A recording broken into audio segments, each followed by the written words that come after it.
2026ஆம் ஆண்டு புத்தாண்டு பிறந்து தமிழகத்தில் நடக்கிற முதல் போராட்டம் இது. அரசியல் கட்சிகள் புத்தாண்டை வரவேற்பதிலும் பொங்கலை கொண்டாடுவதிலும் தேர்தலை எதிர்கொள்வதிலும் கவனம் செலுத்திக் கொண்டிருக்கிற வேளையில் அதுவெல்லாம் எங்களுக்கு இரண்டாம் பட்சம்தான், மக்களின் பிரச்சனைகள் தான் முதலாவது என்கிற அடிப்படையில் மக்களுக்கான இயக்கம் விடுதலை சிறுத்தைகள் கட்சி என்பதை மீண்டும் உறுதிப்படுத்தக்கூடிய வகையிலே நாம் இந்த ஆர்ப்பாட்ட களத்தில் நிற்கிறோம்.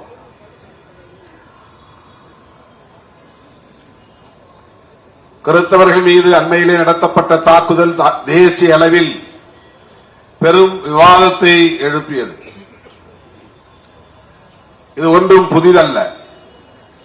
2014ஆம் ஆண்டு முதலாக பிஜேபி ஆட்சி பொறுப்பேற்ற அந்த ஆண்டிலிருந்தே கிறிஸ்தவர்கள் மீதான தாக்குதல்கள் சட்ட பாதுகாப்போடு அல்லது அரசுகளின் பாதுகாப்போடு திட்டமிட்டு அரங்கேற்றப்பட்டு வருகிறது.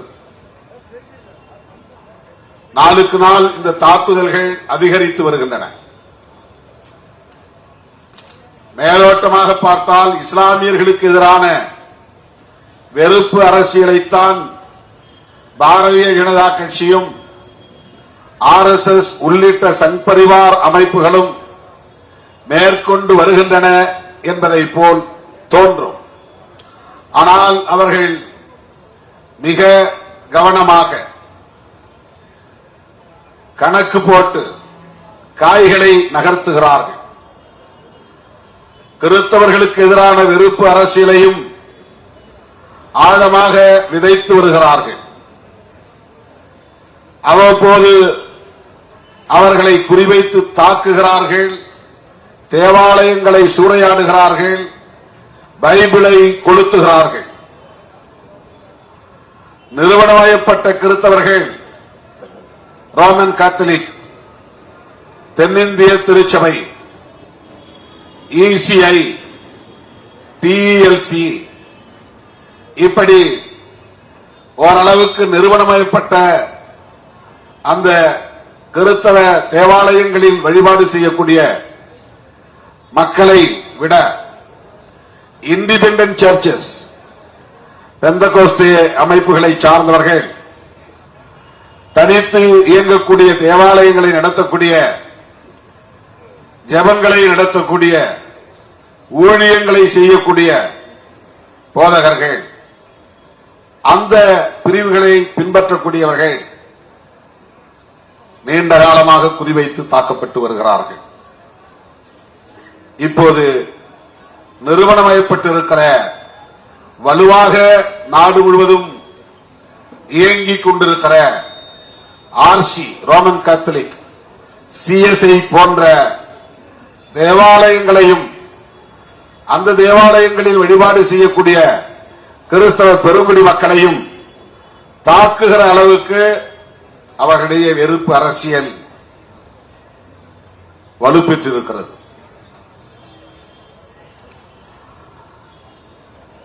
கடந்த ஒரு சில ஆண்டுகளாக புத்தாண்டின் போது நிறைய தோழர்கள் எனக்கு தொலைபேசியிலே தொடர்பு கொண்டு சொல்வார்கள், நாங்கள் வீட்டிலே இப்படி ஒரு ஜெப கூட்டம் வைத்திருந்தோம், எங்களை வந்து தாக்கிவிட்டார்கள், நாங்கள் ஏற்பாடு செய்திருந்த ஒரு சின்ன கூடாரம் அது, அதை திறக்க விடாமல் தடுக்கிறார்கள், காவல்துறையினர் அச்சுறுத்துகிறார்கள்.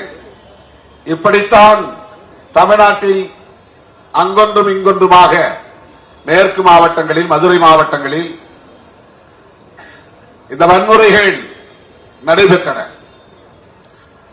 கடந்த ஆண்டு, அதற்கு முந்தைய ஆண்டு என்று கருதுகிறேன், பைபிளை கொளுத்திய காட்சியே சமூக வலைதளத்தில் வந்தது. இதுவெல்லாம் ஏதோ அங்கிருக்கக்கூடிய மதவெறி அமைப்புகளை சார்ந்தவர்கள் உணர்ச்சி வயப்பட்டு திடீரென்று தாக்குதல் நடத்துகிறார்கள் என்று நாம் எண்ணிவிடக் கூடாது. இஸ்லாமியர்களுக்கும் கிறிஸ்தவர்களுக்கும் எதிரான வெறுப்பு அரசியலை தொடர்ச்சியாக பரப்புவது என்பது அவர்களின் செயல் திட்டங்களுள் ஒன்று. செயல் திட்டங்கள் என்றால் நாம் பிரச்சனைகளை எதிர்கொள்ளுகிற வேலைகளை மட்டும் செய்கிறோம். அவர்கள் பிரச்சனைகளை உருவாக்குவதற்கென்று திட்டமிடுகிறார்கள். அதுதான் அவர்களுக்கு உள்ள முக்கியமான சிறப்பு கூறு. அதாவது நாம் பிரச்சனையின் பின்னால் ஓடுகிறோம், அவர்கள் புதிதாக பிரச்சனைகளை உருவாக்குகிறார்கள். அடிப்படை உரிமைகளுக்காக நாம் போராடுகிறோம், ஜனநாயக உரிமைகளுக்காக நாம் போராடுகிறோம். சாதிய வன்கொடுமைகளில் இருந்து எங்களுக்கு பாதுகாப்பு வேண்டும் என்று போராடுகிறோம். பெண்களுக்கு எதிரான ஒடுக்குமுறைகளில் இருந்து எங்களுக்கு பாதுகாப்பு வேண்டும் என்று போராடுகிறோம். இப்படி வன்கொடுமைகளை எதிர்த்து போராடுவது நம்முடைய செயல் திட்டங்களாக இருக்கின்றன. அதை நாம் முன்கூட்டியே வரையறுப்பதில்லை. ஆனால் அவர்கள் என்றால் யார்? பிஜேபி, ஆர்எஸ்எஸ், விஸ்வ இந்து பரிஷத், பஜ்ரங் தள், அனுமன் சேனா, ஏபிவிபி மாணவர் அமைப்பு, இப்படி 30க்கும் மேற்பட்ட அமைப்புகள் இந்தியா முழுவதும் வெவ்வேறு அடையாளங்களோடு இயங்கிக் கொண்டிருக்கின்றன. அவர்கள் வெவ்வேறு முகமூடிகளை அணிந்தாலும் அவர்கள் முகம் ஒரே முகம்தான். வெவ்வேறு களத்தில் நின்று பேசினாலும் அவர்களின் கொள்கை ஒரே கொள்கைதான். வெவ்வேறு திசைகளில் பயணித்தாலும் அவர்களின் இலக்கு ஒன்றேதான். இதுதான் சங் பரிவார். பரிவார் என்றால் குடும்பம் என்று பொருள். சங் பரிவார் என்றால் சங்க பரிவாரம், அதாவது ஆர்எஸ்எஸ் குடும்ப அமைப்புகள். இந்த ஆர்எஸ்எஸ் குடும்ப அமைப்புகளுக்கு 25 ஆண்டுகளுக்கு பின்னர் இந்தியா எப்படி இருக்க வேண்டும் என்பது குறித்து கலந்தாய்வு செய்கிற, செயல் திட்டம் தீட்டுகிற, அந்த வேலைகளை பிறருக்கு ஒப்படைக்கிற அனைத்தும் உண்டு. நாம அடுத்த தேர்தலுக்கு என்ன பண்ண போறோம் இன்னும் பிளான் பண்ணல. நாம ஏப்ரல் மாசம் சட்டப்பேரவை பொது தேர்தல் வரப்போகிறது. நாம கிட்ட எந்த செயல் திட்டமும் இல்லை. ஆனால் பிஜேபிக்கும் ஆர்எஸ்எஸ்க்கும் விஸ்வ இந்து பரிஷத்துக்கும் அடுத்த மாதம் என்ன திட்டம் என்பது மட்டுமில்லை, அடுத்த நாள் என்ன வேலை என்பது மட்டுமில்லை, 5 ஆண்டுகளுக்கு பிறகு என்ன செய்ய வேண்டும், 5 ஆண்டுகளுக்குள் என்ன செய்து முடிக்க வேண்டும், 10 ஆண்டுகளுக்குள் என்ன செய்து முடிக்க வேண்டும், இந்தியாவை எப்படிப்பட்ட இந்தியாவாக மாற்றப் போகிறோம், நாம் நிறைவேற்றப் போகிற இந்த செயல் திட்டங்களுக்கு எதிரிகள் யார், தடைக்கற்களாக இருப்பவர்கள் யார் யார், என்ன செய்தால் இவர்களை எல்லாம் வீழ்த்த முடியும், எப்படி ஆட்சி அதிகாரத்தை தொடர்ந்து தக்க வைக்க முடியும், அந்த ஆட்சி அதிகாரத்தை வைத்து எப்படி நம்முடைய நோக்கங்களை நிறைவேற்ற முடியும், இந்துக்களை பெரும்பான்மையாக அணிதிரட்ட வேண்டும், இந்துக்களை அணிதிரட்ட வேண்டுமானால் இந்து மத உணர்வை வெகுவாக பரப்ப வேண்டும், இந்து மத உணர்வை பரப்ப வேண்டுமானால் சாதி பெருமைகளை போதிக்க வேண்டும், சாதி பெருமையும் மத உணர்வும் ஒன்றோடொன்று தொடர்புடையது. ஒருவன் சாதியை ஏற்றுக்கொள்கிறான் என்கிற போது, சாதி பெருமையை பேசுகிற போது அவனுக்கு அவன் சார்ந்த அந்த வாழ்க்கை முறையை, சாதிய வாழ்க்கை முறையை தந்திருக்கிற மதம் தொடர்பான உணர்வு மேலோங்கும். ஒருவன் தன்னை பறையன் என்று எண்ணி பெருமைப்படுகிறான் என்றால் அந்த சாதி எப்படி உருவானது, அது எந்த மதத்தை சார்ந்தது, அதற்கு என்ன பின்னணி புராணங்கள் இருக்கின்றன என்பதை தேடி அவன் செல்ல நேரும். அப்போது இவர்கள் ஆதரவாக நிற்பார்கள்.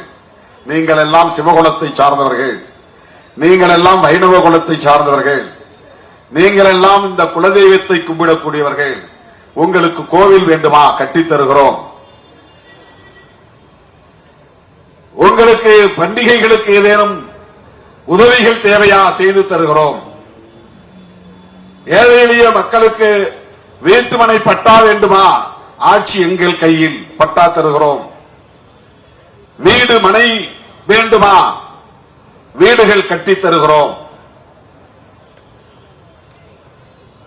இந்த செயல் திட்டங்கள் எல்லாம் ஒவ்வொரு அமைப்புக்கும் தரப்பட்டிருக்கிறது. விஸ்வ இந்து பரிஷத்திற்கு ஒரு செயல் திட்டம். ஏனென்றால் முதல் நோக்கம் இந்துக்களை இந்துக்களாக அணிதிரட்டி இந்தியாவில் இந்துக்கள் தானே பெரும்பான்மை என்கிற உணர்வை ஊட்டி அவர்களை ஒரு கட்சியின் குடையின் கீழ் கொண்டு வந்துவிட வேண்டும்.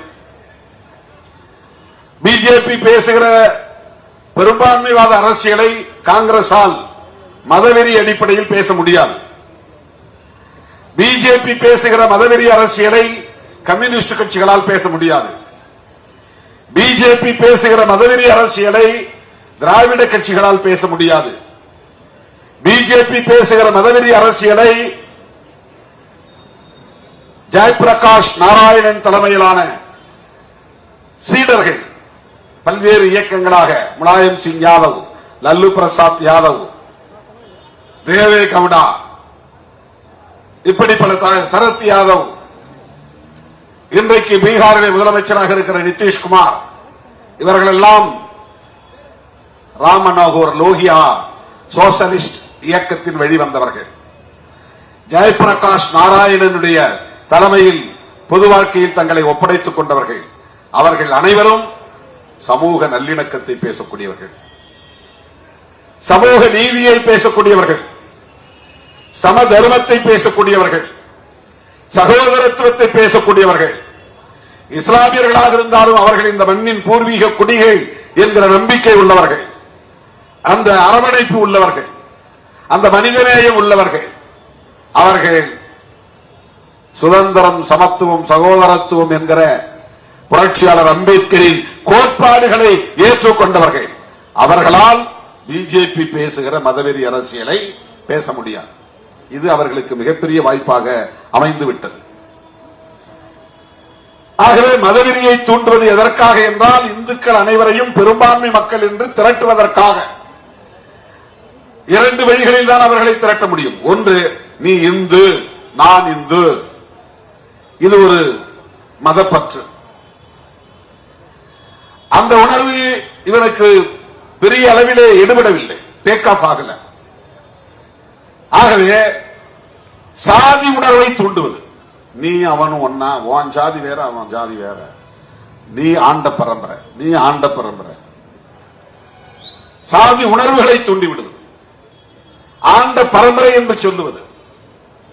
அந்த சாதி உணர்வுகளை தூண்டுகிற போது அவனை அறியாமலேயே அவன் சார்ந்த மத கலாச்சாரங்களை, சடங்குகளை, சம்பிரதாயங்களை அவன் பின்பற்றியாக வேண்டும் என்கிற நிலைக்கு அவன் தள்ளப்படுகிறான். இது அவர்களின் அரசியல். ஏன் இவர்களை ஒன்றாக திரட்ட வேண்டும்? இதுதான் மிக முக்கியமானது. கிறிஸ்தவர்களின் வாக்குகள் அவர்களுக்கு தேவையில்லையா? தேவையில்லை என்று கராராக முடிவெடுத்து விட்டார். இஸ்லாமியர்களின் வாக்குகள் தேவையில்லையா? தேவையில்லை என்று கராராக முடிவெடுத்து விட்டார்கள். ஏனென்றால் என்னதான் நாம் முண்டியடித்து அவர்களின் வாக்குகளை பெற்றாலும் அந்த வாக்குகள் பெரிய அளவிலே நமக்கு வெற்றி பெறுவதற்கு பயன்படாது, தேவையில்லை. அதற்காக நம்முடைய கொள்கைகளை சமரசம் செய்து கொள்ளக்கூடாது. முஸ்லிம்களோடு, கிறிஸ்தவர்களோடு நாங்கள் நல்லிணக்கமாக இருக்கிறோம், சகோதரத்துவத்தை பேணுகிறோம், எங்களுக்கு உங்கள் ஓட்டு போடுங்கள் என்று கேட்டு அவர்களை இந்துக்களுக்கு எதிராக நிறுத்த முடியாது. ஏன் இந்துக்களுக்கு எதிராக நிறுத்த வேண்டும்? அப்போதுதான் இந்துக்களுக்கு இந்து என்கிற உணர்வு மேலும். அவன் முஸ்லீம், யாரையாவது ஒருத்தர் எதிரியா காட்டணும்ல. காந்தி ஆட்சி செய்யும் போது அவன் வெள்ளைக்காரன், அவன் இங்கிலாந்து நாட்டைக்காரன், அவன் அந்நிய தேசத்தை சார்ந்தவன், அவனுக்கு நமக்கு என்ன சம்பந்தம், அவன் எப்படி இந்த நாட்டை ஆளலாம், அவனை விரட்டி அடிக்க வேண்டுமா வேண்டாமா, இது போதும் மக்களை திரட்டுவதற்கு. காந்தியடிகளுக்கு அன்றைக்கு தேவையாக இருந்தது இதுதான். அவன் வெள்ளைக்காரன், அவன் ஏன் நம்ம நாட்டை ஆள வேண்டும், அவனை விரட்டுவோம். நாம் இந்த மண்டை சார்ந்தவர்கள் இந்தியர்கள், நமக்கிடையிலே வேறு மொழிகள், பல்வேறு மொழிகள் இருக்கலாம், பல்வேறு மதங்கள் இருக்கலாம், வட இந்தியா தென்னிந்தியா என்கிற பேதங்கள் இருக்கலாம். எல்லாவற்றையும் கடந்து நாம் இந்தியர்களாக அணிதிரள்வோம் என்பது அன்றைக்கு காங்கிரஸ் கட்சிக்கு தேவையான முழக்கம். இந்தியர்களாய் அணிதிரள்வோம் என்பது. நாடு விடுதலை பெற்று 70 ஆண்டுகளுக்கு மேலாகிவிட்ட நிலையில், 80 ஆண்டுகளை தொட்டுவிட்ட நிலையில் இந்தியர்களாய் அணிதிரள்வோம் என்று சொல்ல வேண்டிய தேவை எழவில்லை. யாரை எதிர்த்து நீ இந்தியர்களாய் திரளுவோம் என்று சொல்ல முடியும்? பாகிஸ்தானை எதிராக நிறுத்தி பார்த்தார்கள், அந்த வேலை ஈடுபடவில்லை. பாகிஸ்தானுக்கு எதிராக இந்தியர்களை அணிதிரட்டுவதற்கு எத்தனையோ பல சூது சூழ்ச்சிகளை எல்லாம் செய்து பார்த்தார்கள். பாகிஸ்தானை சொல்லி விரட்ட முடியாது, திரட்ட முடியாது. பாகிஸ்தானை விரட்ட முடியாது. அவன் தேசத்தில் இருக்கிறான், தனியா போயிட்டான். ஆங்கிலேயர்களை விரட்டுவதற்கான களம் இல்லை, அந்த முழக்கம் தேவைப்படாது. இப்ப யாரை எதிராக நிறுத்தி இந்துக்களை திரட்ட முடியும்? இங்கே இருக்கிற இந்தியர்களாகவே இருக்கிற முஸ்லிம்களை அந்நியர்களாக்குவது, கிறிஸ்தவர்களை அந்நியர்களாக்குவது. எப்படி அவர்களை அந்நியர்களாக்குவது? அவன் பின்பற்றுகிற முஸ்லிம் மதம் அந்நிய தேசத்தில் உருவானது, இவன் பின்பற்றுகிற கிறிஸ்தவ மதம் அந்நிய தேசத்தில் உருவானது. இந்தியாவில் மதம் இல்லையா? சைவம் இல்லையா? வைணவம் இல்லையா? ஏன் பௌத்த மதம் இல்லையா? அது இந்தியாவில் தோன்றிய மதம் தானே.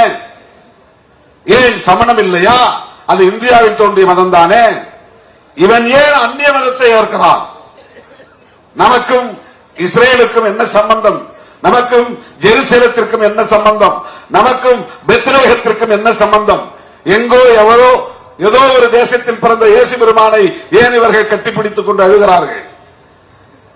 எங்கே தோன்றிய நபிகள் நாயகத்தை ஏன் இவர்கள் உயர்த்தி பிடிக்கிறார்கள்? இந்த மண்ணிலே அவதரித்த கிருஷ்ணனை ஏன் ஏற்றுக்கொள்ளவில்லை? மகாவிஷ்ணுவை ஏன் ஏற்றுக்கொள்ளவில்லை? மாரியம்மனை ஏன் ஏற்றுக்கொள்ளவில்லை? இவர்கள் இந்த ஊரில் இத்தனை தெய்வங்கள் இருந்தும், இத்தனை மதங்கள் இருந்தும், இத்தனை மகான்கள் இருந்தும், இவர்களெல்லாம் விட்டுவிட்டு எங்கேயோ பிறந்த ஒரு நபிகள் நாயகத்தையும் இயேசு பெருமானையும் ஏற்றுக்கொண்டு அவர்கள் மொழியை கற்று இங்கே அரபி பேசுகிறார்கள், உருது பேசுகிறார்கள். நம்ம ஊர் மொழிதானே சமஸ்கிருதம், அதையே பேசக்கூடாது. நம்ம ஊர் மொழிதானே இந்தி, அதையே பேசக்கூடாது. நம்ம ஊர் இந்தி மொழியை, சமஸ்கிருதத்தை எதிர்த்து இவர்கள் அராபியை கற்றுக் கொள்கிறார்கள், ஆங்கிலத்தை பேசுகிறார்கள். இவர்கள் அந்நிய கைக்கூலிகள், பிற நாட்டை சார்ந்தவர்கள். இவர்களால் தான் இந்தியாவில் நாம் கட்டுப்பாடாக இருக்க முடியவில்லை, கட்டுக்கோப்பாக இருக்க முடியவில்லை, பாதுகாப்பாக இருக்க முடியவில்லை. இப்படியே நாம் விட்டுவிட்டால் இங்கே இஸ்லாம் பெரிய மதமாக மாறிவிடும். ஏனென்றால் இந்துக்கள் குடும்ப கட்டுப்பாட்டை கடைபிடிக்கிறார்கள், முஸ்லிம்கள் குடும்ப கட்டுப்பாட்டை கடைபிடிக்கவில்லை. இந்துக்கள் 2 பிள்ளைகளை பெற்றுக் கொள்கிறார்கள், முஸ்லிம்கள் 10, 14 என்று பெற்றுக் கொள்கிறார்கள். கிறிஸ்தவர்களிடத்திலும் குடும்ப கட்டுப்பாடு இல்லை. இவர்கள் சிறுபான்மை என்கிற பெயரால் அரசாங்கத்திடம் நிறைய சலுகைகளை பெறுகிறார்கள். இவர்கள் பள்ளிக்கூடங்களை நிறுவுவதற்கு பெரிய கட்டுப்பாடுகள் இல்லை, கல்லூரிகளை நிறுவுவதற்கு கட்டுப்பாடு இல்லை. கிறிஸ்தவர்கள் ஒரு ஸ்கூல் உடனே தொடங்கிவிட முடியும். இந்தியா முழுவதும் ஏராளமான பள்ளிகள், அந்த பள்ளிகளின் மூலமாக இந்து பிள்ளைகளை எல்லாம் கிறிஸ்தவர்களாக மாற்றுகிறார்கள். இந்தியா முழுவதும் ஏராளமான கல்லூரிகள். இப்படி பார்த்தால் லயோலா கல்லூரி, அந்த புறம் பார்த்தால் கிறிஸ்டியன் கல்லூரி, எம்சிசி, லயோலா, எக்கச்சக்கமான கல்வி நிறுவனங்கள். இந்த பிள்ளைகள் எல்லாம் அங்கே போய் படிக்கிறார்கள். அங்கே கிறிஸ்தவ கலாச்சாரம் கற்பிக்கப்படுகிறது. எனவே இந்துக்களுக்கு பிறக்கிற பிள்ளைகள் மாறிக்கொண்டே இருக்கிறார்கள். மதமாற்றம் இங்கே தொடர்ந்து நீடிக்கிறது. இஸ்லாமியர்களின் கல்வி நிறுவனங்கள், ஏராளமான பள்ளிக்கூடங்கள், ஏராளமான கல்லூரிகள், அதன் மூலம் ஏராளமான பிள்ளைகள் இஸ்லாத்தை தழுவுகிறார்கள். ஆக இந்துக்களின் பிள்ளைகள் எல்லாம் இஸ்லாம் கிறிஸ்தவம் என்று போய்கொண்டே இருக்கிறார்கள் என்றால், இதை தடுக்காமல் விட்டுவிட்டால் இந்தியாவே இஸ்லாமிய நாடாக மாறிவிடும். இதை தடுக்காமல் விட்டுவிட்டால் இந்தியாவே கிறிஸ்தவ நாடாக மாறிவிடும். எனவே மதமாற்றத்தை தடுக்க வேண்டும். இதுதான் மிக முக்கியமான வரி சொல். இந்தியாவிலே தொடர்ந்து நடைபெற்றுக் கொண்டிருக்கிற மதமாற்றத்தை தடுக்க வேண்டுமானால் இஸ்லாமியர்களுக்கு எதிராகவும் கிறிஸ்தவர்களுக்கு எதிராகவும் வெறுப்பு அரசியலை விதைத்தே தீர வேண்டும். அவர்கள் போடுகிற ஓட்டுக்காக நாம் இதை சமரசம் செய்து கொள்ள முடியாது. அவர்களின் வாக்குகளுக்காக நாம் இதை சமரசம் செய்து கொள்ள முடியாது. Well planned and well design, scientifically அறிவியல் பூர்வமாக இதையெல்லாம் ஆய்வு செய்கிறார்கள். இந்தியா முழுவதும் இஸ்லாமிய நிறுவனங்கள் எத்தனை, இந்தியா முழுவதும் மசூதிகள் எத்தனை, இந்தியா முழுவதும் தர்காக்கள் எத்தனை, இவற்றுக்கு இருக்கிற சொத்து மதிப்பு எவ்வளவு, இந்தியா முழுவதும் கிறிஸ்தவ நிறுவனங்கள் எத்தனை, தேவாலயங்கள் எத்தனை, கல்வி நிறுவனங்கள் எத்தனை, அவர்களுக்கெல்லாம் இருக்கிற சொத்து மதிப்பு எவ்வளவு, எத்தனை லட்சம் கோடி கிறிஸ்தவர்களின் கட்டுப்பாட்டில் இருக்கிறது, இத்தனை லட்சம் கோடி இஸ்லாமியர்களின் கட்டுப்பாட்டில் இருக்கிறது, எவ்வளவு ஏக்கர் நிலங்கள் இவர்களின் கட்டுப்பாட்டிலே இருக்கிறது. இந்த நிலங்களை எல்லாம் நாம் கைப்பற்ற வேண்டாமா? இது இந்திய தேசம் இல்லையா? இப்படி வெறுப்பை பரப்புகிறார்கள். அடிப்படை காரணம் மதமாற்றத்தை நிறுத்துவது. தலித்துகளும் பழங்குடி மக்களும் தான் அதிகம் மதமாறி இருக்கிறார்கள். சாதி இந்துக்கள் அங்கொன்றும் இங்கொன்றுமாக எப்போதோ மதமாறியவர்கள்.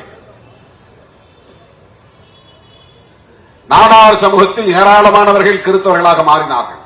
அதனால் நாடார் சமூகத்தில் தான் இந்திய தமிழ்நாட்டிலே முதலில் இந்து முன்னணி என்ற ஒரு அமைப்பு உருவானது. தானிலிங்க நாடார் டார்கெட்டட். இந்த கம்யூனிட்டி ரொம்ப அதிகமா கிறிஸ்டியானிட்டிக்கு போயிட்டே இருக்கிறாங்க. அப்ப அதை தடுக்கணும். அப்ப அங்க இந்து உணர்வை வளர்க்கணும், இந்துத்துவ அரசியலை பரப்பணும், அவர்களுக்கு தேவையான கோவில்களை கட்டித்தர வேண்டும், வாழிட வசதிகளை ஏற்படுத்தி தர வேண்டும். இதுதான் அவர்களின் அரசியல். இது ஏனோதானோ என்று திடீரென்று ஏற்பட்டதல்ல. இது 100 ஆண்டு கால செயல் திட்டம். காந்தி இருந்த காலத்திலேயே, புரட்சியாளர் அம்பேத்கர் இருந்த காலத்திலேயே, 1925 உருவான அமைப்பு தான் RSS. நாக்பூரிலே தான் அது உருவானது. ராஷ்டிரிய சுயசேவக் சங். அதை உருவாக்கியவர்கள் அத்தனை பேரும், அதில் உறுப்பினர்களாக இருந்த அத்தனை பேரும் சித்பவன் என்கிற பார்ப்பனர்கள். பார்ப்பனர்களால் உருவாக்கப்பட்ட பார்ப்பனர்களின் சங்கம் தான் RSS என்பது. அப்போதே அவர்கள் வைத்த மிக முக்கியமான செயல் திட்டம், இந்த தேசம் நாடு விடுதலை அடைவதற்கு முன்பு 1947 தான் நாடு விடுதலை அடைகிறது. 1925 அவர்களின் நோக்கம், இலக்கு, எப்படி வெள்ளைக்காரன் போய்விடுவான், நாடு விடுதலை அடைவதற்கான காலம் கனிந்து விட்டது. அப்படி விடுதலை பெறப்போகிற தேசம் இந்துக்களின் தேசம் என்று பிரகடனப்படுத்தப்பட வேண்டும். இதுதான் RSS வேட்கை. இதுதான் RSS அவர்கள் அந்த இயக்கத்தினுடைய தலைவர்களின் நோக்கம். இந்துக்களின் தேசமாக இந்துஸ்தான், பாகிஸ்தான், ஸ்தான்னா இடம், தலம், நிலம், தேசத்தின் பெயர். இப்ப இதை இந்துஸ்தான் என்று அறிவிக்க வேண்டும். லாஜிக் படி கரெக்ட் தான். அவன் மதத்தின் அடிப்படையில் நாட்டுக்கு பெயர் வைக்கிறான். ஏன் எங்க நாட்டுக்கு, இந்துக்கள் அதிகமாக இருக்கிற இந்த நாட்டுக்கு இந்து ராஷ்டிரம் என்றோ இந்துஸ்தான் என்றோ பெயர் வைக்க கூடாது என்பது அவருடைய கேள்வி. ஆனால் வைக்க முடியவில்லை. அதற்கு ஒரே ஒரு காரணம் தான், ஒரே ஒருவர் தான் காரணம். அவர்தான் புரட்சியாளர் அம்பேத்கர் அவர்கள். அதுதான் மிகப்பெரிய கெடு வாய்ப்பாக அவர்களுக்கு அமைந்து விட்டது. புரட்சியாளர் அம்பேத்கர் மட்டும் அரசமைப்பு சட்டத்தை எழுதுகிற வாய்ப்பை பெறாமல் இருந்திருந்தால், ஒரு பார்ப்பனரோ அல்லது உயர் சாதி வகுப்பை சார்ந்த ஒரு வழக்குரைஞரோ அல்லது சட்ட வல்லுநரோ அரசமைப்பு சட்டத்தை எழுதுகிற வாய்ப்பை பெற்றிருந்தால், அந்த அரசமைப்பு சட்டத்தில் அதிகாரப்பூர்வமாக இந்த தேசம் இந்து தேசம் என்று உறுதிப்படுத்தி இருப்பார்கள், பிரகடனப்படுத்தி இருப்பார்கள், அறிவித்திருப்பார்கள். அப்படி அறிவிக்க விடாமல் அதை தன்னுடைய அறிவாற்றலால், தலைமைத்துவ பேராளுமையால் அதை தடுத்தவர், முறியடித்தவர் புரட்சியாளர் அம்பேத்கர் அவர்கள். ஜெய் பீம். புரட்சியாளர் அம்பேத்கர் என்கிற அந்த மாமனிதர் எவ்வளவு பெரிய பேராண்மை மிக்கவர் என்பதற்கு இதை விட வேறு சான்று தேவையில்லை. அவர் காலத்தில் சமகாலத்தில் எவ்வளவோ ஆளுமை மிக்க தலைவர்கள் பலர் இருந்தார்கள். சர்தார் பட்டேல் கூட அந்த கருத்து கொண்டவர் தான்.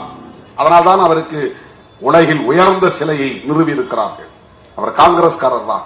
காங்கிரஸ் கட்சியிலேயே அந்த சிந்தனை உள்ளவர்கள் இன்றைக்கும் பல பேர் இருக்கிறார்கள், ஏராளம் இருக்கிறார்கள்.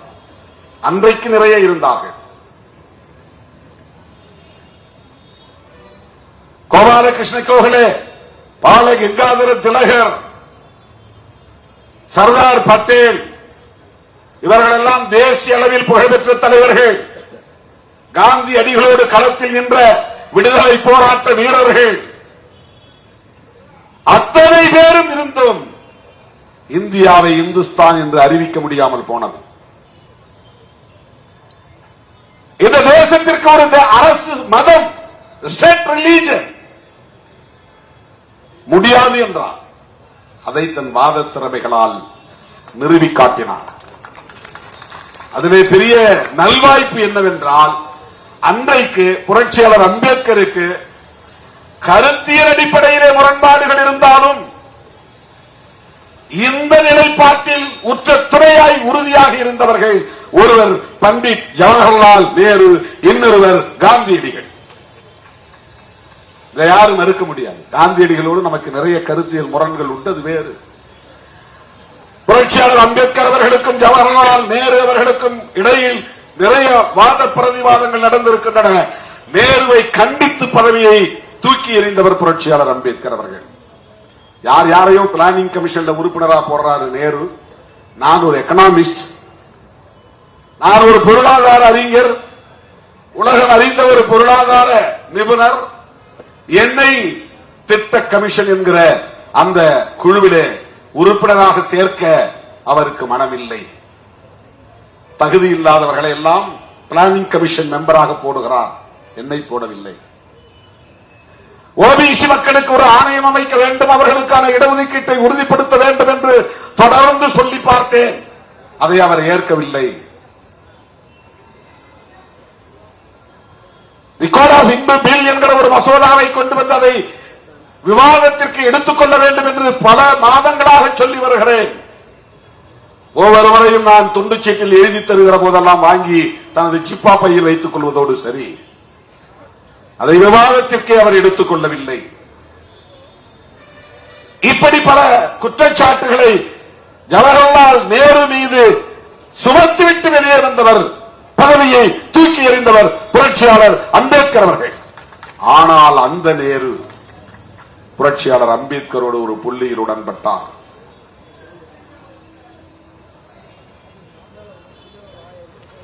அக்குளிலே கத்தியை வைத்துக் கொண்டு, இதழ்களிலே புன்னகையை வைத்துக் கொண்டு ஒருவர் உறவாடினால் அவர் ஒரு மகாத்மா என்று அழைக்க பெற்றால் காந்தியும் அப்படிப்பட்டவர் தான் என்று சொன்னவர் புரட்சியாளர் அம்பேத்கர்.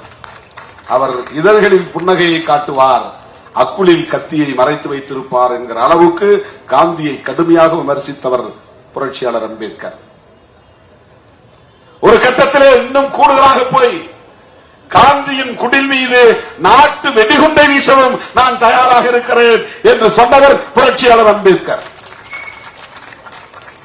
காந்தியடிகளுக்கும் புரட்சியாளர் அம்பேத்கர் அவர்களுக்கும் அந்த அளவுக்கு ஐடியாலஜிக்கல் கான்ஃபிளிக்ட், கான்ட்ராடிக்ஷன், கருத்தியல் அடிப்படையிலான முரண்கள் கூர்மை பெற்றிருந்த காலம் அது. அப்படிப்பட்ட முரண்பாடு இருந்த நிலையிலும் புரட்சியாளர் அம்பேத்கர் அவர்களோடு காந்தியடிகள் ஒரு புள்ளியில் உடன்பட்டார் என்றால் செக்யூலரிசம் என்பதுதான், மதச்சார்பின்மை என்பதுதான். இந்த அரசுக்கு அரச மதம் இல்லை, வேண்டாம், கூடாது, ஏற்க முடியாது. புரட்சியாளர் அம்பேத்கர் சாதாரணமான ஒரு ஆளுமை அல்ல தோழர்களே, மிகப்பெரிய புரட்சியாளர். அரசமைப்பு சட்டத்தின் மூலம் இது மதசார்பற்ற அரசு, இந்த அரசுக்கு மதம் இல்லை, இதை உறுதிப்படுத்தி அதை அரங்கேற்றி அதை நடைமுறைக்கு கொண்டு வந்த ஒரு சூழலில் தான் அவர்கள் எதிர்பார்த்தபடி இந்த தேசத்திற்கு இந்து தேசம் என்று பெயர் சூட்ட முடியவில்லை. பிஜேபிக்கு வேற யாருமே எதிரி கிடையாது. கம்யூனிஸ்ட் கட்சியோ காங்கிரஸோ இதெல்லாம் அவங்களுக்கு பெரிய விஷயமே கிடையாது. அவனுக்கு பெரிய எதிரியே புரட்சியாளர் அம்பேத்கர் அவர்கள் தான். முதல் எதிரியே புரட்சியாளர் அம்பேத்கர் அவர்கள் தான். அவர் எழுதிய அரசமைப்பு சட்டம் தான். அதனால் இந்து ராஷ்டிரம் என்று அறிவிக்க முடியவில்லை. எனவே இந்துக்களை திரட்டி ஆட்சிக்கு வந்து ஆட்சியை தக்க வைத்துக் கொண்டு பெரும்பான்மை பலத்தோடு இந்த சட்டத்தை தூக்கி எறிகிறோம், புதிய அரசமைப்பு சட்டத்தை கொண்டு வருகிறோம் என்று சொல்லுவதற்கான காலத்தை நோக்கி அவர்கள் காத்திருக்கிறார்கள். இதுதான் RSS, விஸ்வ இந்து பரிஷத் உள்ளிட்ட சங் பரிவார் அமைப்புகளின் இறுதி இலக்கு.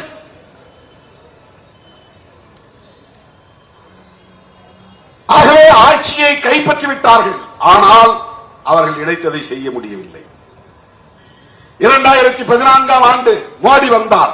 அதற்கு முன்னதாகவே வாஜ்பாய் வந்தார். வாஜ்பாய் ஆட்சிக்கு வந்தபோது திமுக ஆதரவு தெரிவித்தது.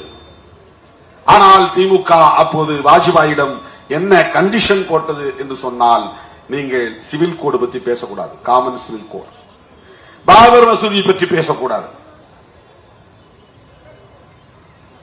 ஜம்மு காஷ்மீர் விவகாரத்தை பற்றி பேசக்கூடாது, ஆர்டிகிள் 370 நாங்க ரிப்பீல் பண்ணுவோம் அப்படிலாம் பேசக்கூடாது. இந்த மூணுக்கும் ஒத்துக்கிட்டா அவங்களோட நாங்க கூட்டணி, அதுக்கு ஒத்துக்கிட்டு டிஎம்கே அலையன்ஸ் போட்டு அது அந்த அடிப்படையில் அவங்களின் ஆதரவோடு ஆட்சிக்கு வந்த காலம் இந்த காலம்.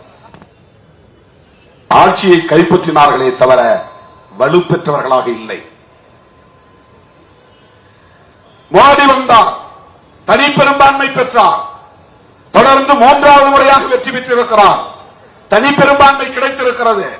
ஆனாலும் 2/3 மெஜாரிட்டி கான்ஸ்டிடியூஷன் மேல கை வைக்கணும்னு சொன்னா, ஒரு அமெண்ட்மெண்ட் கொண்டு வரணும் சொன்னா 3இல் 2 மடங்கு ஆதரவு உறுதிப்படுத்தப்பட வேண்டும். இல்லைன்னா முடியாது. 2 அவைகளிலும் உறுதிப்படுத்தப்பட வேண்டும். இல்லை என்றால் முடியாது. ஒரு அவை லோக்சபா மக்களவை, இன்னொரு அவை ராஜ்யசபா மாநிலங்களவை. ராஜ்யம்னா மாநிலம், லோக்னா மக்கள், மக்களவை மக்களால் தேர்ந்தெடுக்கப்பட்ட உறுப்பினர்கள் இருப்பது மக்களவை. உறுப்பினர்கள், சட்டமன்ற உறுப்பினர்கள் எல்லாம் மாநிலங்களில் ஓட்டு போட்டு தேர்ந்தெடுத்து அனுப்பப்படுகிற எம்பிக்களுக்கு பெயர் மாநிலங்களவை உறுப்பினர்கள், ராஜ்யசபா மெம்பர். இங்கேயும் 2/3 மெஜாரிட்டி வேண்டும், அங்கேயும் 2/3 மெஜாரிட்டி வேண்டும். லோக்சபாவில் அவங்களால பண்ணிட முடியும், அவங்களுக்கு சப்போர்ட் இருக்கு, கூட்டணி கட்சி ஆதரவு இருக்கு. ஆனா ராஜ்யசபாவில் முடியாது. ஏன்னா மாநிலங்களில் ஆளுகிற கட்சிகள், மாநில கட்சிகள் அவர்கள் பெற்ற சட்டமன்ற உறுப்பினர்களை வைத்து அவர்கள் ராஜ்யசபா உறுப்பினர்களை கூடுதலாக வென்றெடுத்து விடுகிறார்கள். இப்ப தமிழ்நாட்டில் டிஎம்கே மெஜாரிட்டி, இப்ப திமுக ராஜ்யசபா உறுப்பினர்கள் தான் இங்கிருந்து அதிகமா போவாங்க. இங்க பிஜேபிக்கு ராஜ்யசபா உறுப்பினர் வென்றெடுக்க முடியாது. ஒன்னு திமுக இல்லைன்னா அதிமுக. அப்படி இல்லைன்னா திமுகவோ அதிமுகவோ கூட்டணி கட்சிக்கு 1-2 கொடுத்தா அவங்க இருப்பாங்க, அவங்க அவ்வளவுதான். இப்ப தமிழ்நாட்டில் இருந்து 0, கேரளாவில் இருந்து 0, மேற்கு வங்கத்தில் இருந்து 0, கர்நாடகாவில் இருந்து 0, தெலுங்கானாவில் இருந்து 0. இப்படி பல மாநிலங்களில் மாநில கட்சிகள் அல்லது காங்கிரஸ் கட்சி ஆட்சியில் இருப்பதனால், கம்யூனிஸ்ட் கட்சி ஆட்சியில் இருப்பதனால் அந்த மாநிலங்களில் இருந்து தேர்ந்தெடுக்கப்படுகிற ராஜ்யசபை உறுப்பினர்கள் மாநில கட்சிகளின் வலிமையோடு இருக்கிற உறுப்பினர்கள், மாநில கட்சிகளுக்கான வலிமையோடு இருப்பவர்கள். அவர்கள் பிஜேபிக்கு ஓட்டு போட மாட்டாங்க. அவர்கள் ஆளுகிற மாநிலங்களில் இருந்து ராஜ்யசபா மெம்பர் வருவாங்க. ஆனா அந்த எண்ணிக்கை போதாது. ஆனா ஒவ்வொரு முறையும் ஏமாற்றி தில்லு முள்ளு வேலை செய்து சில பேரை வரவிடாமல் தடுத்து, ஓட்டு போட விடாமல் தடுத்து, அல்லது வேறு வகையான சில மால் பிராக்டிஸ் செய்து ராஜ்யசபாவிலும் அவர்கள் அதை சாதிக்கிறார்கள். அது ஆளுங்கட்சியாக இருப்பதனால் 2/3 மெஜாரிட்டி கொண்டு வந்து விடுகிறார்கள். உண்மையில் அவர்களின் தனிப்பட்ட பலத்தின் அடிப்படையில், வலுவின் அடிப்படையில் அதை செய்யவில்லை. என்னதான் இருந்தாலும் கூட்டணி கட்சி தயவோடு தான் அதை செய்ய முடியுது. அல்லது எதிர்கட்சிகளில் இருப்பவர்களை வளைத்து போட்டுத்தான் அதை செய்ய முடிகிறது. அல்லது ஓட்டு போட விடாமல் தடுத்து அதை செய்ய முடிகிறது. இதுதான் அன்னைக்கு ஆஜராகிறவங்கள நிறைய பேரை ஓட்டு போட விடாம தடுத்துருவாங்க, அவன் ஆப்சென்ட் ஆயிடுவான். அதன் மூலம் 2/3 மெஜாரிட்டி வந்துச்சு.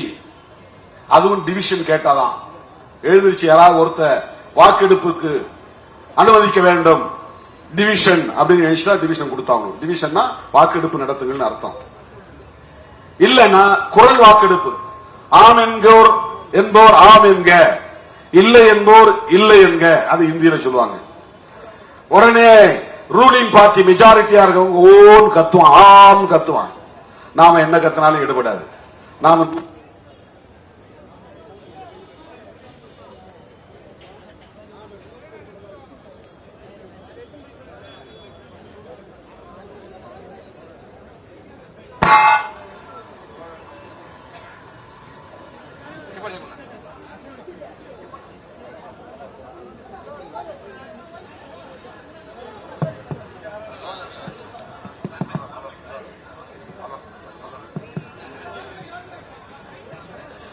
அப்ப 2/3 மெஜாரிட்டி இல்லாமல், இரண்டு அவைகளிலும் 2/3 மெஜாரிட்டி இல்லாமல் அவர்களால் அரசமைப்பு சட்டத்தில் பெரிய அளவில் கை வைக்க முடியாது, அதை தூக்கி எறிய முடியாது. அரசமைப்பு சட்டத்தை எப்படி பாதுகாக்க வேண்டும் என்பதிலும் புரட்சியாளர் அம்பேத்கர் இப்படிப்பட்ட வரையறைகளை உருவாக்கி வைத்திருக்கிறார். அது மட்டுமில்லாமல் உச்ச நீதிமன்றமும் தீர்ப்பளித்து விட்டது ஃபுல் பெஞ்ச்ல. என்னன்னா, பேசிக் ஃபேக்டர் ஆஃப் தி கான்ஸ்டிடியூஷன், அடிப்படை கூறுகள் நீ எத்தனை முறை வேணாலும் அமெண்ட் பண்ணிக்கோ. கான்ஸ்டிடியூஷன் அமெண்ட் பண்ற அதிகாரம் லோக்சபாவுக்கு உண்டு, ராஜ்யசபாவுக்கு உண்டு. ஆனா அது சொல்லக்கூடிய அடிப்படை கூறுகள் என்ன? பிரியாம்பில் இருக்கிற கோட்பாடுகள் அது பாதிக்கப்படக்கூடாது, அடிப்படை உரிமைகள் பாதிக்கப்படக்கூடாது, மதம் சார்ந்த உரிமைகள் பாதிக்கப்படக்கூடாது. அதில் நீ கை வைக்க முடியாது. Basic factors of the constitution should not be affected. அது பாதிக்கப்படக்கூடாது. இத ஃபுல் பெஞ்ச் வரையிலும் போய் தீர்ப்பு வாங்கிட்டாங்க. அப்ப நீதிமன்றத்தில் நம்ம ஆள் வேணும் அப்படின்னு முடிவு பண்றான். இப்ப கொலிஜியத்தை கையில் வச்சுக்கிறான். எந்தெந்த இன்ஸ்டிடியூஷன் இவர்களின் நோக்கத்திற்கு எதிராக இருக்கிறதோ, சிபிஐ அல்லது இடி அந்த அமலாக்கத்துறை அல்லது சுப்ரீம் கோர்ட், ஹை கோர்ட், உயர் நீதிமன்றங்கள், உச்ச நீதிமன்றங்கள், எந்தெந்த அதிகாரம் அட்டானமஸ் பவர் உள்ள தனித்து இயங்கக்கூடிய தேர்தல் ஆணையம் உட்பட இத்தனை இன்ஸ்டிடியூஷன்களையும் கண்ட்ரோலுக்கு கொண்டுட்டு வரணுங்கிறது அவங்களுடைய திட்டங்கள் ஒன்று. இதெல்லாம் வெறும் ஏனோதானோ நடக்கிறது, அவன் ஃப்ரெண்ட வேணுங்கிற ஆளை கமிஷனரா போட்டாங்கிறதல்ல. இந்த திட்டத்தை நடைமுறைப்படுத்துவதற்கான ஆள் தேவை. அதற்கு ஒவ்வொரு துறையிலும் தேடி பார்த்து RSS பயிற்சி உள்ள, பயிற்சி பெற்ற, அந்த கருத்துக்கு உடன்படுகிற ஆட்களை தேடி பிடித்து அல்லது பிரெயின் வாஷ், மூளைச்சலவை செய்து அவனுக்குள்ளே மத உணர்வை ஊட்டி அவனையும் RSS ஆளாக மாற்றி முக்கிய பொறுப்புகளில் அமர வைப்பார்கள். உயர் நீதிமன்ற நீதிபதிகளாக GR சுவாமிநாதன் நம்மால் அங்கு இருக்கட்டும். அப்பதான் அவர் எல்லா மரபுகளையும் மீறி நமக்கு தீர்ப்பு கொடுப்பார். அவரே போய் திருப்பரங்குன்றத்தில் நின்று ஏற்கனவே ராம ஐயர் கொடுத்த தீர்ப்புலாம் சரியில்லை, நான் கொடுக்கிற தீர்ப்பு தான் சரி, நான் தீர்ப்பு கொடுத்துட்டு அதுக்கப்புறம் நீ அதுக்கு மேல அப்பீலுக்கு தான் போகணும், அதை மீறி ஒன்றும் செய்ய முடியாது. அப்போ இதை யார் முடிவு செய்கிறார்கள் என்றால் RSS ஹெட், சங் பரிவார்களின் தலைமை. உயர் நீதிமன்றங்களில் நமக்கான ஆட்களை வை, உச்ச நீதிமன்றங்களில் நமக்கான ஆட்களை வை, தேர்தல் ஆணையத்தில் நமக்கான ஆட்களை கொண்டு போய் உட்காரவை, நாம் விரும்புவது போல் தீர்ப்பு எழுதுவதற்கு ஆளை பிடி, அவருக்கு தீர்ப்பு கொடுத்த பிறகு ஒரு புதிய பொறுப்பை தருவோம், பேசி முடி. சுப்ரீம் கோர்ட் ரிட்டையர்டு, உடனே உனக்கு பெரிய போஸ்ட், கவர்னரா போ. இந்த மாநிலத்தில் கவர்னரா போய் 5 வருஷம் இரு, குடும்பத்தோட நிம்மதியா வாழ்க்கை நடத்து, நான் விரும்புற மாதிரி தீர்ப்பு எழுதி கொடு. இதெல்லாம் வெல் டிசைன்டு ப்ரீ பிளான்ட் 20-25 ஆண்டுகளுக்கான செயல் திட்டம் இது. எதேச்சியா நாம சந்திக்கிற பிரச்சனைகளை நம்முடைய சாமர்த்தியத்தால எதிர்கொண்டு அதுல மீண்டு வந்துருவோம், அது தனி. ஆனா அவர்கள் இதை செய்தால் என்ன எதிர்ப்பு வரும், யாரிடமிருந்து எதிர்ப்பு வரும், யார் யார் இதை எதிர்ப்பார்கள், எவை எவை தடைகளாக இருக்கும், அந்த தடைகளை எப்படி தகர்ப்பது, எதிரிகளை எப்படி வீழ்த்துவது, எதிர்ப்புகளை எப்படி முறியடிப்பது, இவற்றையெல்லாம் முன்கூட்டியே ஆராய்ந்து ஆய்வு செய்து கலந்துரையாடி எப்படி இதை எதிர்கொள்வது என்பது உட்பட திட்டங்களை வரையறுத்து வைத்திருக்கிறார்கள். இதற்காக அவர்கள் இந்தியா முழுவதும் 13,000க்கும் மேற்பட்டவர்களை முழுநேர பணியாளர்களாக வைத்திருக்கிறார்கள்.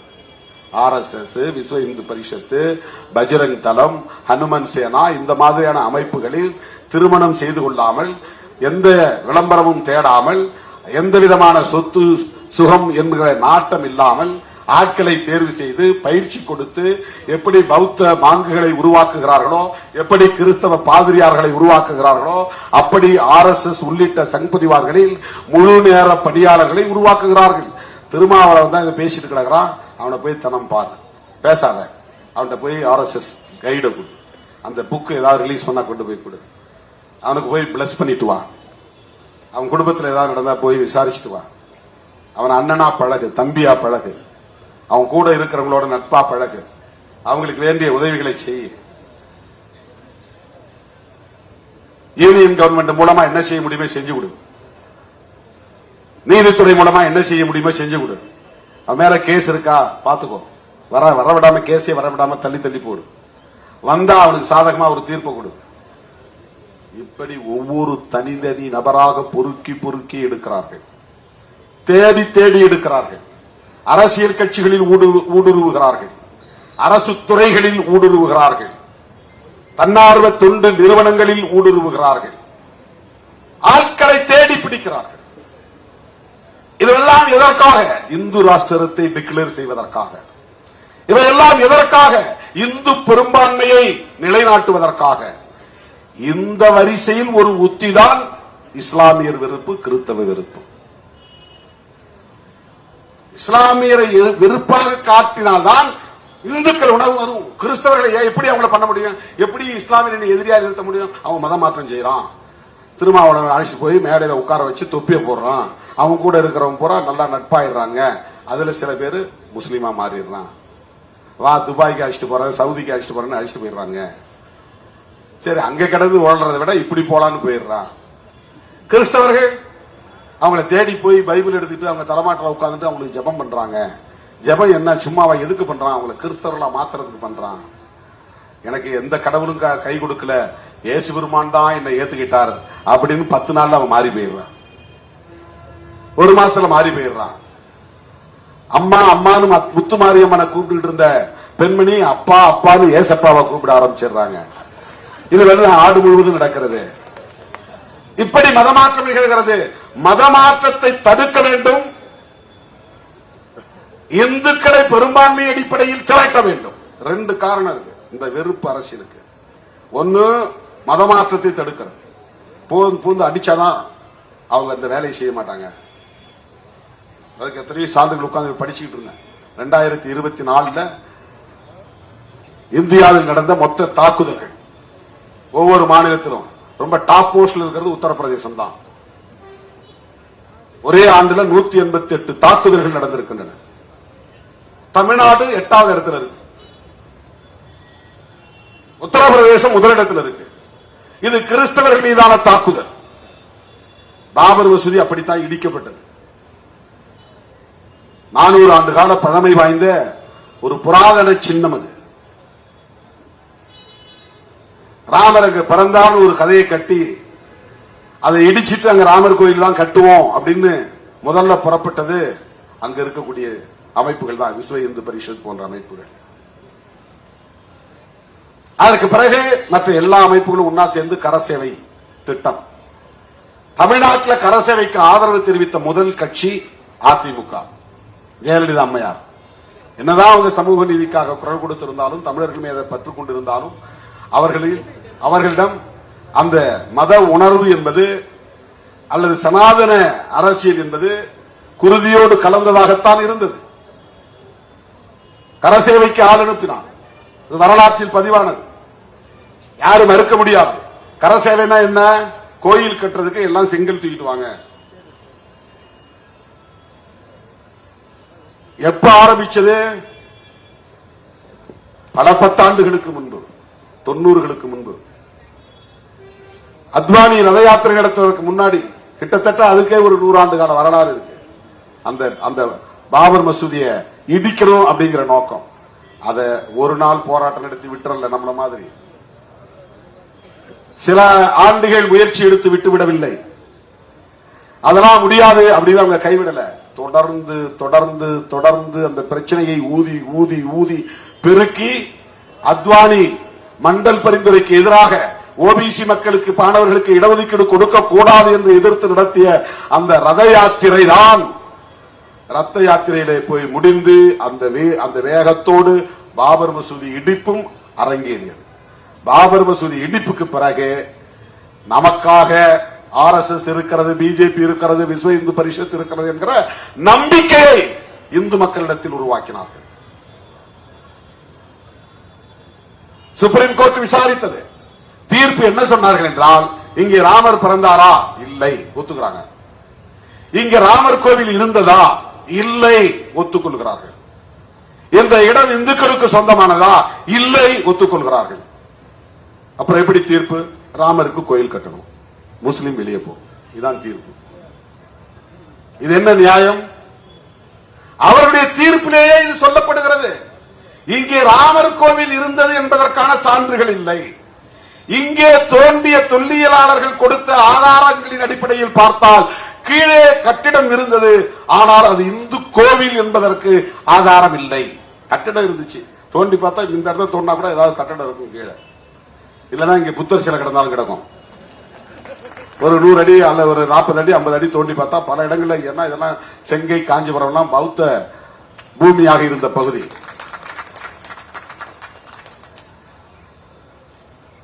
புத்தர் இறந்து 2000 ஆண்டுகள் ஆகியும் புத்தருக்கு எதிரான வெறுப்பு அரசியல் இன்னும் இங்கே நிலைத்திருக்கிறது.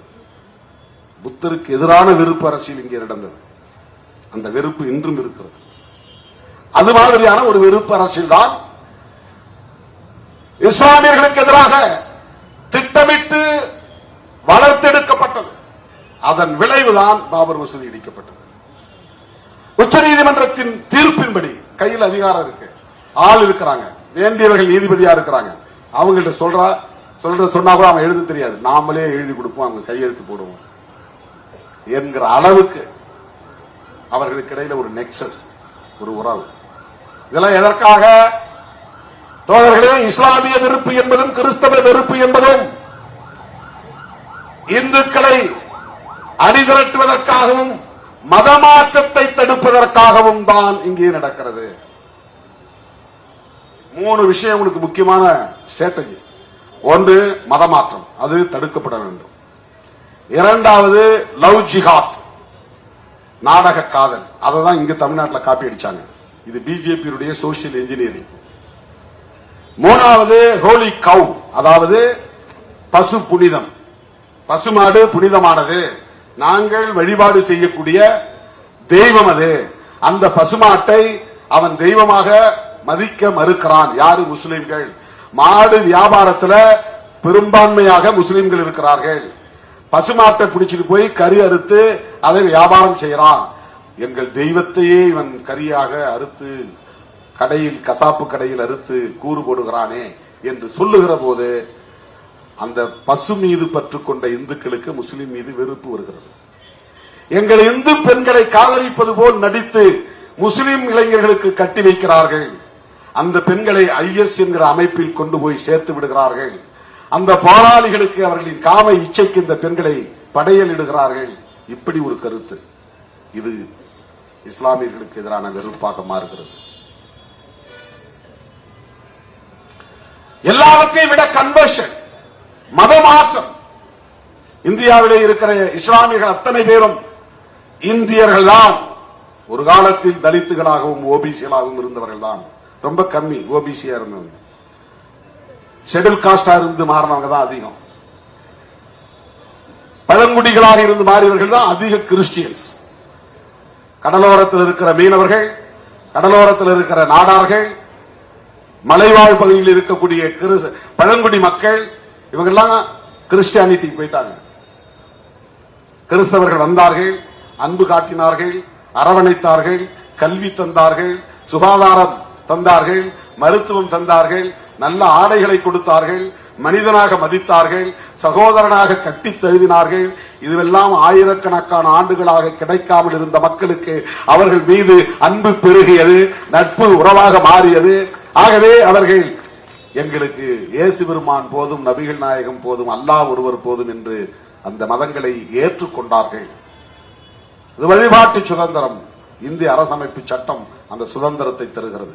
அதுதான் கான்ஸ்டிடியூஷன் மேல அவங்களுக்கு இருக்கிற பிரச்சனை. எனவே இஸ்லாமியர்களுக்கு எதிராகவும் கிறிஸ்தவர்களுக்கு எதிராகவும் இவர்கள் பரப்புகிற வெறுப்பு அரசியல் என்பது திடீரென்று பிஜேபி ஆட்சிக்கு வந்ததனால் நிகழ்ந்துகிற ஒன்று அல்ல, நிகழ்ந்து விட்ட ஒன்று அல்ல, நிகழ்ந்து கொண்டிருக்கிற ஒன்று அல்ல. இது 100 ஆண்டு கால செயல் திட்டம். இந்துக்களை பெரும்பான்மை அடிப்படையில் அணிதிரட்டுவதற்கு இஸ்லாமிய வெறுப்பும் கிறிஸ்தவ வெறுப்பும் அவர்களுக்கான அரசியல் உத்திகளில் ஒன்று. அதற்கு அவர்கள் முன்வைக்கக்கூடிய குற்றச்சாட்டுகள் மதமாற்றம், நாடக காதல், புனித பசுவை அவமதிக்கும் போக்கு அல்லது கொலை செய்யும் போக்கு. இதற்காக நாங்கள் இஸ்லாமியர்களை வெறுக்கிறோம், கிறிஸ்தவர்களை வெறுக்கிறோம், அவர்களை தாக்குவோம், பைபிளை பரப்பக்கூடாது, குர்ஆனை பரப்பக்கூடாது. இப்ப புகுந்து அடிக்கும் போது இந்துக்கள் மத்தியில் பெரிய உற்சாகம் வருகிறது. காங்கிரஸ் இல்லாத பாரதம். இந்துக்களே பாருங்கள், தீபாவளிக்கு வாழ்த்து சொல்றாரா ஸ்டாலின், திருமாவளவன், இவங்கெல்லாம் இந்து விரோதிகள். கம்யூனிஸ்ட் கட்சிகள் செய்கிறார்களா, இவர்களெல்லாம் இந்து விரோதிகள். காங்கிரஸ் கட்சி முஸ்லிம்களோடும் கிறிஸ்தவர்களோடும் தான் நெருக்கம் காட்டுகிறது. ராகுல் காந்தி நோன்பு கஞ்சி குடிக்கிறார், கிறிஸ்துமஸ் பண்டிகை கொண்டாடுகிறார். உங்களோடு சேர்ந்து தீபாவளி பண்டிகை கொண்டாடுகிறாரா? ராகுல் காந்தி முஸ்லிம்களுக்கானவர், கிறிஸ்தவர்களுக்கானவர். அவங்க அம்மாவே ஒரு கிறிஸ்டியன் தான். இப்படி விருப்ப அரசியல். எனவே முஸ்லிம் ஓட்டு வேண்டாம், கிறிஸ்தவ ஓட்டு வேண்டாம். கிறிஸ்தவர்களும் முஸ்லிம்களும் மதமாற்றம் செய்கிறார்கள். எனவே அவர்களுக்கு எதிரான வெறுப்பை விதைத்து இந்துக்களை அணிதிரட்டுவது, தொடர்ந்து பெரும்பான்மையை அவர்கள் மூலம் பெற்று ஆட்சியை தக்க வைத்துக் கொள்வது. இப்ப என்னதான் இவன் போராடினாலும் கூட இந்துக்களில் கணிசமாக காங்கிரசுக்கு வாக்களிக்கிறார்கள். கிறிஸ்தவர்கள், இஸ்லாமியர்கள் மட்டுமில்லாமல் இந்துக்களும் வாக்களிப்பதால் தான் திமுக கூட்டணி வெற்றி பெறுகிறது. திருமாவளவனும் வெற்றி பெறுகிறான். அவங்களுக்கு அதான் கோபம் வருகிறது. இவன் திருப்பரங்குன்றத்தில் நமக்கு எதிராக பேசலாம், நீ ஏன் அவனுக்கு ஓட்டு போறீங்க? நாம சாதாரண சாமி கும்பிடுற இந்து மக்களை எதிராக பார்க்கவில்லை. இந்த மதவெறி அரசியலை, வெறுப்பு அரசியலை பேசுகிற RSS கண்டிக்கிறோம், பிஜேபியை கண்டிக்கிறோம். என்னுடைய தாய்க்கு இந்து மதத்தின் மீது நம்பிக்கை இருக்கிறது, கடவுளின் மீது நம்பிக்கை இருக்கிறது. என்னுடைய தாய் என்னை வரவேற்று திருநீர் பூசுகிறார், நான் மகிழ்வோடு ஏற்றுக்கொள்கிறேன். இப்ப கூட சூனாம்பேட்டில் கோயில் கட்டியிருக்கிறோம், நீங்க தான் வந்து கும்பாபிஷேகம் நடத்தணும்ன்றாங்க. ஏன்பா எனக்கு கடவுள் நம்பிக்கை இல்லை அப்படின்னு நான் சொல்லி அதை மறுதளிக்க முடியாது. சொல்லணும்னா சொல்லலாம், ஆனா நான் அப்படி சொல்றதில்லை. அழைப்பவர்கள் என் தம்பிகள், என் பிள்ளைகள், என் சகோதரிகள், என்னுடைய தாய்மார்கள், அவங்க எல்லாமே இந்துக்கள் தான். அவங்க அழைப்பை எப்படி நாம் புறக்கணிக்க முடியும், மறுதளிக்க முடியும்? இவரு கடவுள் நம்பிக்கை இல்லங்கிறாரு, பெரியார பேசுறாரு, அப்புறம் போய் சூனாம்பேட்டில கும்பாபிஷேகத்தில் கலந்துக்கிறாரு. இது ரெட்ட வேடமா இல்லையான்னு நினைப்பாங்க. கிடையாது. என் நம்பிக்கை வேறு, அவர்கள் நம்பிக்கை வேறு. நாங்கள் ஒரு நோக்கத்திற்காக ஒரு களத்தில் நிற்கிறோம். புரட்சியாளர் அம்பேத்கரின் பிள்ளைகளாக இந்த மண்ணை மதசார்பற்ற மண்ணாக பாதுகாக்க வேண்டும் என்கிற நோக்கில் களமாடிக் கொண்டிருக்கிறோம். என்னுடைய புரிதலில் இருந்து நான் ஏற்றுக்கொண்ட அரசியல், நான் ஏற்றுக்கொண்ட கொள்கை என்கிற அடிப்படையில் நான் இயங்குகிறேன், அவ்வளவுதான். ஆகவே இந்த வெறுப்பு அரசியல் தான் தொடர்களே கிறிஸ்துமஸ் பண்டிகையின் போது அதிகரித்திருக்கிறது. இந்த ஒரு சம்பவத்தை கண்டிக்கிறதோட நாம நின்றுட்டா இது முடிஞ்சு போகாது. அவர்கள் பரப்புகிற வெறுப்பு அரசியலை இந்து சமூகத்தினரிடம் நாம் எடுத்து போய் சொல்ல வேண்டும். உங்களை ஏய்க்க பார்க்கிறார்கள், உங்களை தவறாக பயன்படுத்துகிறார்கள், அவர்கள் ஆட்சி அதிகாரத்தில் இருப்பதற்காக அதானிக்கு இந்த நாட்டை எழுதி கொடுக்கிறார்கள். இவ்வளவுதான் செஞ்சு இந்த நாட்டுக்கு இந்து ராஷ்டிரம் பெயர் சூட்டணும் நினைத்தாலும் இந்த மண் யாருக்கானதாக மாற்றப்படுகிறது? அரசு துறைகள் எல்லாம் தனியார் துறைகளாக மாற்றப்படுகிறது. அம்பானிக்கும் அதானிக்கும் விற்கப்படுகிறது. எல்லாவற்றையும் பிரைவேட்டைசேஷன் தனியார்மயமாக்குகிறார்கள். இந்திரா காந்தி அம்மையார் ஆட்சியில் இருந்த போது எல்லாவற்றையும் நேஷனலைசேஷன் பண்ணாங்க. தனியார் வங்கிகள் எல்லாம் அரசு வங்கிகளாக்கினாங்க. கலைஞர் முதலமைச்சரான போது தனியார் பேருந்துகள் எல்லாம் அரசுடைமையாக்கப்பட்டது. தனியார் நிறுவனங்களை அரசுடைமையாக்குவது என்பதுதான் மக்களுக்கானது. அரசு நிறுவனங்களில் தான் இடஒதுக்கீட்டை பெற முடியும். அரசு நிறுவனங்களில் தான் வேலைவாய்ப்பை பெற முடியும். இடஒதுக்கீட்டின் அடிப்படையில் அரசிடம் கல்வி நிறுவனங்கள் இருந்தால்தான் நம் பிள்ளைகள் படிக்க முடியும். அரசிடம் பொதுத்துறைகள் இருந்தால்தான் நாம் அங்கே வேலைக்கு சேர முடியும். அரசு பேருந்துகளாக இருந்தால்தான் இந்த பேருந்தில் நாம் குறைந்த கட்டணத்தில் பயணிக்க முடியும். எல்லாவற்றையும் தனியார்மயப்படுத்தினால் நம்மால் எப்படி சமூக நீதியை பெற முடியும், சலுகைகளை பெற முடியும், ஜனநாயக உரிமைகளை பெற முடியும்? ஆனால் RSS காரர்கள் மோடி, அமித்ஷா போன்றவர்கள் இந்த தேசத்தை அதானிக்கும் அம்பானிக்கும் தாரை வார்த்துக் கொண்டே இருக்கிறார்கள். எல்லாவற்றையும் தனியார்மயப்படுத்துகிறார்கள், தேசியமயப்படுத்தவில்லை.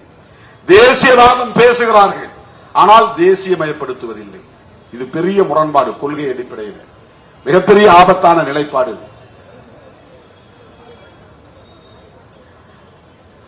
இந்த RSS கும்பலுக்கு மொழிவழி தேசியவாதம் ஒருபோதும் உடன்படாது. அதில் அவங்க உடன்பட மாட்டாங்க. இப்ப தூண்டி விட்டு இருப்பாங்க, தம்பி நீ நல்லா பேசுற, திமுக சரியா வாங்குற, திருமாவளவனுக்கு நீ சூடா பதில் கொடுக்கிற, பேசுன்னு சொல்லிட்டே இருப்பாங்க. ஆனா தமிழ் தேசியம் வளர ஒருபோதும் பிஜேபி இடம் கொடுக்காது. எழுதி வைத்துக் கொள்ளுங்கள்.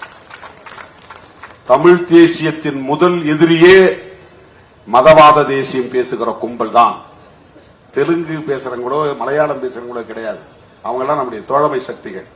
அந்த தெலுங்கு பேசுகிற மக்களிடத்திலும் மலையாளம் பேசுகிற மக்களிடத்திலும் நாம் என்ன சொல்லணும்னா, நீ மலையாள தேசியம் பேசு, நீ கன்னடம் தேசியம் பேசு, நீ தெலுங்கு தேசியம் பேசு, நாம் எல்லோரும் ஒன்றாக சேர்ந்து ஒரு தேசிய இன ஐக்கியத்தை கட்டி எழுப்புவோம். சமஸ்கிருதமயமாக்குதலையும் இந்தி மயமாக்குதலையும் அவர்களின் ஆதிக்கத்தையும் வடவர் ஆதிக்கத்தையும் நாம் எதிர்த்து நிற்போம் அப்படின்னு சொல்லணும். அவன் தான் உண்மையான தமிழ் தேசிய உணர்வாளனாக இருக்க முடியும். வெறும் தேர்தல் காரணங்களுக்காக, வாக்கு வங்கி காரணங்களுக்காக திமுகவை எதிர்க்கிறோம் என்கிற பெயரில் பெரியார் அரசியலுக்கே ஆப்பு வைக்கிற வேலையை செய்கிறார்கள். அது திமுகவுக்கும் திகாவுக்கும் மட்டும் பாதிப்பை தராது, விடுதலை சிறுத்தைகள் போன்ற விளிம்பு நிலை மக்கள் இயக்கங்களுக்கும் பெரும் பாதிப்பை ஏற்படுத்தும். சில பேர் கேட்கறான், நான் திமுகவை தானே அந்த ஆள் திட்டுறாரு, இவர் ஏன் திருமாவளம் போய் மூக்க உழைக்கிறாரு அப்படின்னு நினைக்கிறான். நாம் பேசுகிற அரசியலுக்கு வேட்டு வைக்கிற போது நான் எப்படி வேடிக்கை பார்க்க முடியும்? பெரியார் அரசியல் என்பது சிறுத்தைகளின் அரசியல். இப்போ அண்ணன் திருமாவளவன் தான் பெரியார்.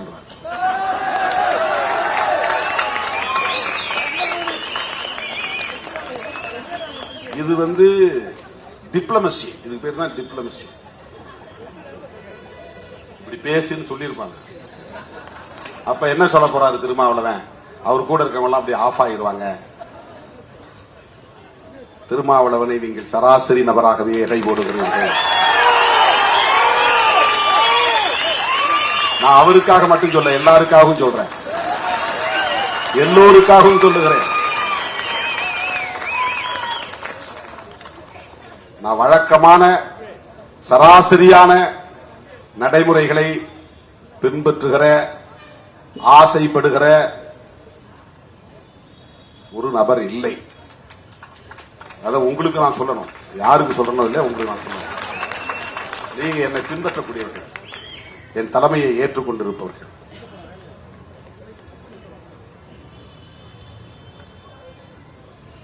பெரியாருடைய உழைப்பையும் பெரியாருடைய தியாகத்தையும் உள்நோக்கம் கற்பித்து கொச்சைப்படுத்துவது அவரை மட்டும் பாதிக்காது. நீங்க பேசியா திராவிடம் இல்லாத திராவிடம், நான் திராவிடம் இல்லாத திராவிடம் சொல்லல, இல்லாத திராவிட தேசியம் சொன்னேன். ஒவ்வொரு சொல்லுக்கும் பெரிய வலிமை உண்டு, பொருள் உண்டு, ஆழமான பொருள் உண்டு. இல்லாத திராவிட தேசியம் இது வேற, இல்லாத திராவிடம் இது வேற. திராவிடம் இருக்கிறது, திராவிட தேசியம் இல்லை. இதுதான் விடுதலை சிறுத்தைகளின் நிலைப்பாடு. திராவிடம் இருக்கிறதுனா என்ன? திராவிடம் என்றால் ஆரியத்திற்கு எதிரானது, பார்ப்பனியத்திற்கு எதிரானது, சனாதனத்திற்கு எதிரானது. இந்துத்துவா இந்துத்துவா அப்படின்னு இழுத்தம்னா அது வந்து பிஜேபி ஆர்எஸ்எஸ் கோட்பாடு. இந்துத்துவம் அப்படின்னா திமுகவோட இருக்கிற இந்துக்களுக்கும் பொருந்தக்கூடியது. ரெண்டுக்கு வேறுபாடு. இந்துத்துவா அவனுடைய கோட்பாடு. இந்துத்துவம் அப்படிங்கிறது என்ன? இந்து நம்பிக்கை உள்ளவங்க புரிஞ்சுக்கிற மாதிரி இருக்கு. இந்துயிசம் அதான் இந்துத்துவம்.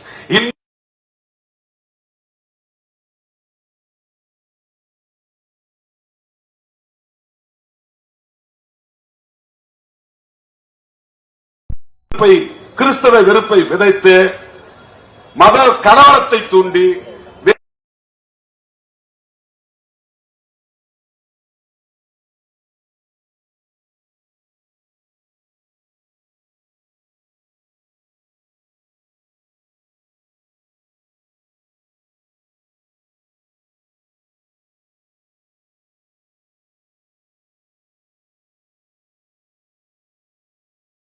மகாவிஷ்ணு இப்படி தோன்றினார், இவர் திருவிளையாடல் பண்ணாரு, அவர் வந்து தசாவதாரம் எடுத்தாரு.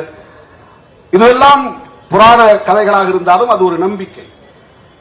அந்த நம்பிக்கை என்பது இந்துயிசம், அது வேறு. அதை நாம் விமர்சிக்கவில்லை. குலதெய்வங்களை கும்பிட்டாலும் அல்லது தமிழ் கடவுளை கும்பிட்டாலும் அல்லது பெருந்தெய்வங்களை கும்பிட்டாலும் அது இந்து மக்களின் நம்பிக்கை. அதை நாம் விமர்சிக்கவில்லை, அதை நாம் எதிர்க்கவில்லை. நம்முடைய எதிர்ப்பு பிஜேபி ஆர்எஸ்எஸ் முன்வைக்கிற இந்துத்துவா. நீங்க சொல்லும் போது எச்சரிக்கையா உச்சரிக்கணும். இந்துயிசம் என்பது வேறு, இந்துத்துவா என்பது வேறு. ஆக திராவிடம் என்பது இந்துத்துவாவிற்கு எதிரானது அல்லது சனாதனத்திற்கு எதிரானது அல்லது பார்ப்பனியத்திற்கு எதிரானது அல்லது ஆரியத்திற்கு எதிரானது. ஆரியனா ரொம்ப வைடா புரிஞ்சுக்கணும், பார்ப்பனியனா ரொம்ப கரெக்டா ஸ்பெசிபிக்கா பார்ப்பனருடைய நலன்களுக்கானது. ஆரியர்கள் பல வகைகளா உண்டு. பிராமணர்கள் மட்டும் ஆரியர்கள் கிடையாது. ஈரானிலிருந்து வந்தவங்க எல்லாமே ஆரியர்கள் தான். இப்ப ஈரானை சார்ந்த இஸ்லாமியர்களே ஆரியர் தான். ஹிட்லரே ஒரு ஆரியன் தான். ஹிட்லரே ஒரு ஆரியன் தான். ஒரு பிராமணனா கிடையாது, பிராமணர் கிடையாது. பிராமணர் வேற, இந்தியாவில் இருக்கிறவங்க அவங்கள நாம பார்ப்பனர்கள் தமிழ்ல சொல்றோம். அவர்களும் ஆரியர்கள் தான். ஹிட்லரும் ஆரியர் தான். அதனாலதான் இங்க இருக்கிற ஆர்எஸ்எஸ் காரர்கள் ஜெர்மனிக்கு போய், ஐயா நீ நானும் ஒரே ரேஸ் தான், நானும் ஆரியன் ரேஸ், நீ ஆரியன் ரேஸ். ரேஸ்ங்கிறது வேற, எத்னிக்ங்கிறது வேற. ஆங்கிலத்தில் ரேஸ் அப்படின்னா டிராவிடியன் ரேஸ், அது இருக்கு இந்தியாவுக்குள்ள. ஆரியன் ரேஸ் இந்தியாவுக்குள்ள இருக்கு. தமிழன ரேஸ் சொல்ல முடியுமா? ரேஸ் சொல்ல முடியாது. ரேஸ் அந்த ஓட்டத்துக்கு போறோம், அதே சொல்லுதான், அதே ஸ்பெல்லிங் தான். RACE race. அந்த இனம் அது ஒரு வகையான இனத்தின் பெயர். Mongolian race, Aryan race, Dravidian race. அந்த டிராவிடியன் ரேஸ்க்குள்ள Tamil ethnic group, Malayalam ethnic group, Kannada ethnic group, இதெல்லாம் அந்த குழுக்கள். எத்னிசிட்டி இது மொழி வழி தேசியம், அது இன வழி தேசியம். ரெண்டுக்கு வேற. நாம வந்து சொல்றது திராவிடம் கருத்தியல் இருக்குன்னு சொல்றோம். எதுனா ஆரியத்தை எதிர்ப்பது, பார்ப்பனியத்தை எதிர்ப்பது, அது இன்னும் ரொம்ப நுட்பமா சொன்னா சனாதனத்தை எதிர்ப்பது. இதெல்லாம் வந்து ஒரு அரசியல் கட்சியின் செயல் திட்டமா மாறும்போது ஹிந்துத்துவா அப்படின்னு மாறிடுது. அந்த இந்துத்துவா என்பது பிஜேபிக்கான செயல் திட்டம். அது இந்து மக்களின் செயல் திட்டம் கிடையாது. இந்துத்துவா என்பது இந்து மக்களின் செயல் திட்டம் கிடையாது. இந்துத்துவா என்பது RSS செயல் திட்டம். வீர சாவர்கரை போற்றுவது, கோல்வாக்கரை ஏற்றுக்கொள்வது, நாத்துராம் கோட்சேவை தேசபக்தர் என்று சொல்லுவது, இஸ்லாமியர்களை வெறுப்பது, கிறிஸ்தவர்களை வெறுப்பது, சாதி வெறியை தூண்டுவது, மத உணர்வை வளர்ப்பது, இந்து பெரும்பான்மைவாதத்தை வலுப்படுத்துவது, இதெல்லாம் தான் இந்துத்துவா. இதுக்கும் சிவனை நம்புறதுக்கு என்ன சம்பந்தம் இருக்கு சொல்லுங்க? சிவன் மகா சிவன் அல்லது மகாவிஷ்ணு, இந்த கதையாடல்கள்லாம் தனி. இது இந்துயிசம். பிஜேபி பேசுவது இந்துயிசம் இல்லை. உங்க இந்துயிச உணர்வை அவங்க பொலிட்டிக்கலி எக்ஸ்பிளாய்டிங், அதை சுரண்டுகிறார்கள். உங்க மத உணர்வையும் சாதி உணர்வையும் கடவுள் நம்பிக்கையும் அவர்களின் அரசியல் ஆதாயத்திற்காக சுரண்டுகிற நடவடிக்கையின் செயல் திட்டம் தான் இந்துத்துவா. பிஜேபியை நாம் எதிர்க்கிறோம் என்பதற்கு காரணம் அவர்கள் இந்துக்கள் என்பதற்காக அல்ல, இந்துத்துவாவை உயர்த்தி பிடிக்கிறவர்கள் என்பதற்காக. RSS எதிர்ப்பதற்கு காரணம் அவர்கள் இந்துக்கள் என்பதற்காக அல்ல, இந்துத்துவா என்கிற செயல் திட்டத்தை உயர்த்தி பிடிப்பதனால் எதிர்க்கிறோம். இந்த வேறுபாட்டை நாம் புரிந்து கொள்ள வேண்டும். எனவே இந்தியாவில் இருக்கிற எல்லா தலித் அமைப்புகளும் தலித் தலைவர்களும் உங்கள் அரசியல் வித்தைகளுக்கு இணங்கி போயிருக்கலாம். நாங்கள் சின்னஞ்சிறு அமைப்பாக தமிழ்நாட்டுக்குள்ளே இருக்கலாம். தாவீது கோலியாத் கதையை போல கோலியாத்தை மிகப்பெரிய ஜாம்பவானை தாவீது என்கிற சிறுவன் தான் வீழ்த்தினான். அது கிறிஸ்தவம் சொல்லுகிற கதை. பிஜேபி RSS என்கிற கோலியாத்தை VCK என்கிற டேவிட் எதிர்த்து இருக்கிறார்.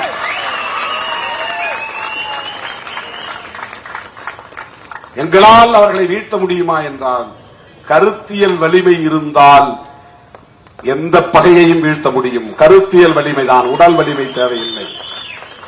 எண்ணிக்கை வலிமை கருத்தியல் வலிமையில் இருந்துதான் உருவாகும். RSS உருவான போது சில நபர்கள் தான் இருந்தார்கள். வளரும் போது சில 100 பேர் தான் இருந்தார்கள். எட்கேவார் போன்ற தலைவர்கள் உருவான போது இந்தியா முழுவதும் சில 1000 பேர் தான் இருந்தார்கள். இன்றைக்கு RSS அவர்களின் கருத்திலே அவர்கள் உறுதியாக இருந்ததால், வலிமையாக இருந்ததால் பிஜேபி என்கிற அரசியல் பிரிவை உருவாக்கி நாட்டையே கைப்பற்றி விட்டார்கள். டெல்லியிலே ஆட்சி நடத்துவது பிஜேபி அல்ல, RSS. ஆகவே தமிழ்நாட்டில் இருக்கிற எந்த கட்சியும் பின்வாங்கலாம், தயங்கலாம், தேங்கி நிற்கலாம், அச்சப்படலாம். விடுதலை சிறுத்தைகள் புரட்சியாளர் அம்பேத்கரை நெஞ்சிலே ஏந்தி, தந்தை பெரியாரை நெஞ்சிலே ஏந்தி களத்தில் நிற்போம். எங்களுக்கு இருக்கிற ஒரே வலிமை புரட்சியாளர் அம்பேத்கர் என்கிற பெயர்தான். எங்களுக்கு இருக்கிற ஒரே வலிமை அவருடைய கோட்பாடுதான். எந்த துணிச்சலில் பேசுகிறோம்? அம்பேத்கர் என்கிற பெயர் எங்களோடு இருக்கிறது என்கிற துணிச்சலில் பேசுகிறோம். அவருடைய கருத்துக்களை, கொள்கைகளை, கோட்பாடுகளை புரிந்து வைத்திருக்கிறோம். அதை ஒருபோதும் நாங்கள் விட்டுக் கொடுக்க மாட்டோம். அது நீர்த்து போக அனுமதிக்க மாட்டோம். அவர் வகுத்தளித்த அரசமைப்பு சட்டத்தை தூக்கி எறிவதற்கு இடம் தர மாட்டோம். இதை சாதிக்கிறதுக்கு எங்களுக்கு எங்க கொள்கையோடு ஒத்து போறக்கூடிய ஆட்களோட உறவு தேவைப்படுகிறது. அதனால் மதசார்பற்ற கூட்டணியில் விடுதலை சிறுத்தைகள் கட்சி இடம் பெற்றிருக்கிறது. நான் பிஜேபியோட இருந்தா இதெல்லாம் பேச முடியுமா? பிஜேபி கூட்டணியில் போய் இந்த மேடையில் நின்னா மோடியோடு நிற்கிறேன் அப்படிங்கிற மகிழ்ச்சி தான் இருக்கும். நான் ஒரு பிரதமர் பக்கத்தில் நின்ன அது கொஞ்ச நாள், அவரே சாசுவதம் இல்லை. நாட்டில் மக்கள் விழிப்புணர்வு பெறுகிற காலம் வரும், அவர்களையும் தூக்கி எறிகிற காலம் வரும். அது நிலையானதல்ல. ஆக தற்காலிகமாக பதவிக்காக, பரிசுக்காக, புகழுக்காக நாங்கள் ஒரு நிலைப்பாட்டை எங்களின் அடிப்படை கோட்பாடுகளில் இருந்து மாற்றி ஒருபோதும் எடுக்க மாட்டோம். இப்ப என்ன ஆகும்? உங்களால ஜெயிக்க முடியுமா? இப்ப 4 MLA நாளைக்கு ஒண்ணும் இல்லாம போனா என்ன பண்றது? இதெல்லாம் நீ போடுற கணக்கு, நான் போடுற கணக்கு இல்ல. இது நீ போடுற கணக்கு. ஏன்னா உனக்கு அந்த பார்வைதான், நாளை 8 ஆக்கணும், அப்படியே சொகுசா இருக்கணும், அது உன்னுடைய கணக்கு. எனக்கு அந்த பார்வையே இல்லையே. இது இல்லாத போதே போராடியவர்கள் தானே விடுதலை சிறுத்தைகள். தமிழ்நாட்டு அரசியலே தாக்கத்தை ஏற்படுத்தியவர்கள் தானே விடுதலை சிறுத்தைகள். அந்த கணக்கு எங்களுக்கு தேவையில்லையே. அதனால்தான் எல்லோரும் தேர்தல் களத்தில் நிற்கிற போது நாங்கள் போராட்ட களத்தில் நிற்கிறோம். தேர்தல் நேரத்தில் இந்த ஆல்ட்ரேஷன் எல்லாம் பண்ணாதீங்க, அது பிரச்சனையா மாறும். நான் தேர்தலை கணக்கு வச்சாதானே அது பிரச்சனையாங்கிறத பத்தி கவலைப்படுறது. நானு எங்க கட்சியை நான் முறைப்படுத்தணும், எல்லாருக்கும் நான் அதிகாரத்தை பகிர்ந்தளிக்கணும். 38 மாவட்டத்தில் 38 இந்த 2 76 பேரை நான் மாவட்ட செயலாளர் அறிவிக்கிறதுக்கு பதிலா 234 பேர் கையில நான் அதிகாரத்தை கொடுக்கிறேன். இந்தியாவிலேயே எந்த அரசியல் கட்சியும் செய்ய துணியாததை திருமாவளவன் செய்து காத்திருக்கிறார். ஒரு சட்டமன்ற தொகுதிக்கு ஒரு மாவட்ட செயலாளர், தொகுதி மாவட்ட செயலாளர், பேரும் புதுசு. கிழக்கு மாவட்டம், மேற்கு மாவட்டம், தெற்கு மாவட்டம் சொல்லிட்டு இருந்த நிலை மாறி தொகுதி மாவட்ட செயலாளர். எந்த தொகுதி முன்னால போட்டுங்க. சைதாப்பேட்டை போட்டா சைதாப்பேட்டை தொகுதி மாவட்ட செயலாளர். ஒரு நியூ நாமன்கிளேச்சர், புதிய பெயர் சூட்டு முறை. 234 பேர் விண்ணப்பம் செஞ்ச 2340 பேரு. எனக்கு தெரியும் மிச்சால் பூரா என்ன திட்டுவான், சபிப்பான், சாபம் விடுவான், மன்னவாரி தூற்றுவான். என்னையா இந்த ஆளு, என் மேல கோபிக்க முடியாதவனா கூட இருக்கிறவன சொல்லுவாங்க, இந்த ஆளால் தான் இந்த பிரச்சனை. இந்த பாவரசு இருக்கிற வரையிலும் இந்த கட்சி உருப்படாது, இந்த சேக்கு வரா இருக்கிற வரையிலும் உருப்படாது, அந்த வன்னி அரசு பண்ற வேலை தான், ரவிக்குமார் பண்ற வேலை தான், சிந்தனை செல்வன் பண்ற வேலை தான். சத்தியமா சொல்றேன், யாருமே எதுவுமே சொல்லல. இந்த ஆளுக்கு போடுங்க, அந்த ஆளுக்கு போடுங்க, அந்த ஆளுக்கு போடுங்க. சில பேர் கொடுத்துருப்பாங்க, நான் வாங்கி வாங்கி பைக்குள்ள வச்சிருப்பேன். 1-2 பேரு அதை நான் பார்க்கவே கிடையாது. எல்லா விண்ணப்பத்தையும் ஒன்னொன்னா, ஒரு முறைக்கு 2 முறை, 2 முறைக்கு 4 முறை, 4 முறைக்கு 8 முறை திரும்ப திரும்ப திரும்ப திரும்ப அந்த முகத்தை பார்த்து மைண்டுக்குள்ள எல்லாத்தையும் உட்கார வச்சுக்கிட்டேன். இப்ப எல்லா முகத்தையும் எனக்கு தெரியும். நான் ஏனோ தானே இப்ப எனக்கு இதுல இவ்வளவு ரிஸ்க் எடுக்கணும் என்ன அவசியம்? கட்டி அமுங்கனை கட்டி மறுபடியும் இப்ப பெருத்து போச்சு. எனக்கு 1 வருஷத்துக்குள்ள 6 முறை இந்த கண்ணு கட்டி வந்துருக்கு. ஆன்டிபயோட்டிக் 4 முறை எடுத்திருக்கிறேன். ஐ டிராப்ஸ் போட சொல்லி டாக்டர்ஸ் அட்வைஸ் பண்ணாங்க. ஐ ஆயின்மெண்ட் போட சொல்லி அட்வைஸ் பண்ணாங்க. அதை போறதுக்கு ஒரு தம்பி வருவாரு, அவரை விரட்டி விட்டுருவானு இங்க இருக்கிறவங்களாம். ஏன்னா புதுசா ஒருத்தன் உள்ள வரான், அவன் கூடவே ஒட்டிக்கிட்டான்னா அப்புறம் நாம கூட இருக்க முடியாது. இவ்வளவு பிரச்சனைகள்லாம் நான் எதிர்கொள்ள வேண்டியது. அவன் அப்செட் ஆகி போயிடுவான். அவனை நான் சமாதானப்படுத்தணும். இவங்களையே விட முடியாது. தூங்குறதும் இல்ல, 2 மணி நேரம் 3 மணி நேரம். எதுக்கு நான் இவ்வளவு ரிஸ்க் எடுக்கணும்? நீங்க எழுதி கொடுங்கப்பா, இந்த உன்ட்ட ஒரு மாவட்டம் கொடுக்குறேன், உன்ட்ட 10 மாவட்டம், 10 மாவட்டம் உங்களுக்கு தெரிஞ்ச ஆளை எழுதி கொடு, கையெழுத்து போட்டு நம்ம பாட்டு போயிட்டே இருக்கலாம் இல்லையா? என்ன குடிமொழிக்கிற போயுது? அப்படி இல்ல. இந்தியாவிலேயே எந்த கட்சியும் எந்த கட்சி தலைவரும் துணியாததை துணித்து ஒரு முடிவெடுத்து இன்றைக்கு 234 தொகுதி மாவட்ட செயலாளர்களை அறிவித்திருக்கிறோம். அதுல நிறைய அதிருப்தி இருக்கு, வருத்தம் இருக்கு, வலி இருக்கு. அதை மாற்ற சொல்லி கேட்கறாங்க. ஒவ்வொரு முறையும் இந்த பிரச்சனை எனக்கு இருக்கு, பயங்கரமான பிரச்சனை. திடீர்னு ஒருத்தன் பெட்ரோல் கேனோட வரான், திடீர்னு ஒருத்தன் பாய்ச்சனோட வரான், திடீர்னு ஒருத்தன் கார் முன்னால விழறான், கார் கண்ணாடி ஒருத்தன் அடிக்கிறான். பதில் சொல்லிட்டு தான் போகணும். திடல் ஆபீஸ்ல இருந்து வெளியே வர ஒரு பெரிய கூட்டம் கூடிச்சு. ஆர்ப்பாட்டத்துக்கே என்னால வர முடியாதுங்கிற அளவு. எல்லோரையும் நான் எதிர்கொண்டு ஒவ்வொருவருக்கும் பொறுமையாக பதில் சொல்லி அமைதியா இருங்கள் என்று அவர்களை அரவணைத்து அனுசரித்து ஆறுதல் படுத்தி ஆற்றுப்படுத்தி நிற்கிறேன். ஏனென்றால் எனக்கு குறுக்கு வழியில கணக்கு போட்டு 10-18 ஆக்குறதுங்கிற கணக்கெல்லாம் எனக்கு தெரியாது. நான் அப்படிப்பட்ட அரசியல் பண்ணல. இங்க போலாமா அங்க போலாமான்னு சூறா காட்டி கடைசி நேரத்தில் பேரம் படிஞ்ச பிறகு அறிவிப்பு செய்யறது கிடையாது. நீ வேண்டாம் இன்ட்டு போட்டாச்சு, நீ வேண்டாம் இன்ட்டு போட்டாச்சு. இங்க கதவை சாத்துற, இங்க கதவை சாத்துற. புதுசா கட்சி தொடங்கி இருக்கிறாங்க, ஒரே ஜோரா இருக்கு. அவங்க பின்னால எதிர்காலம் அவங்களுக்கு தான் இருக்கு. அவங்க அரசியல் நாம பேசுற அரசியலுக்கு முரணா இருக்கு. அவங்க நோக்கம் நம்முடைய இலக்குக்கு எதிராக இருக்கு. சாத்து கதவை, வேண்டாம் வேண்டாம், திறந்தே வைக்க வேண்டாம். புதுசா திறந்த கடை கதவையே சாத்தியாச்சு. இதெல்லாம் முட்டாள்தனமா செய்யல, ஒரு நிலைப்பாட்டில் உறுதியாக இருந்து செய்கிறோம். இதனால் ஏற்படுகிற தேர்தல் பாதிப்புகள் நட்டங்களை நாங்கள் எதிர்கொள்வோம். அது எனக்கு பிரச்சனை கிடையாது. என்னுடைய கொள்கையை ஏற்று என்னோடு வருகிறவர்கள் என் உயிரின் உயிரான விடுதலை சிறுத்தைகளாய் என் இறுதி மூச்சு வரை இருப்பார்கள். போன முறை உங்களுக்கு வாய்ப்பு கொடுத்த 2.5 வருஷம் நீங்க இருக்கிறது வாய்ப்பு கொடுத்த, இப்ப பறிச்சுட்டு உங்களுக்கு கோபம் வரும். அது பறிக்கல, உன்னை எலிவேட் பண்ற, வேற ஆளை உட்கார வைக்கணும். இது ஒரு மியூசிக்கல் சேர் மாதிரி தான். நீ தள்ளிக்கிட்டா 100 ஆளை உட்கார வைக்க போறோம். ஒரு செஸ் விளையாடுறோம், ஒரு காயை எடுத்து இந்த இடத்துல வைக்கிறோம், இன்னொரு காயை எடுத்து இந்த இடத்துல வைக்கிறோம். இதுக்கெல்லாம் பெரிய ரீசன் சொல்ல முடியாது. இது வெட்டுப்படாம இருக்கணும், அதனால எடுத்து வைக்கிறோம், அவ்வளவுதான். நான் ஜெயிக்கிறனோ இல்லையோ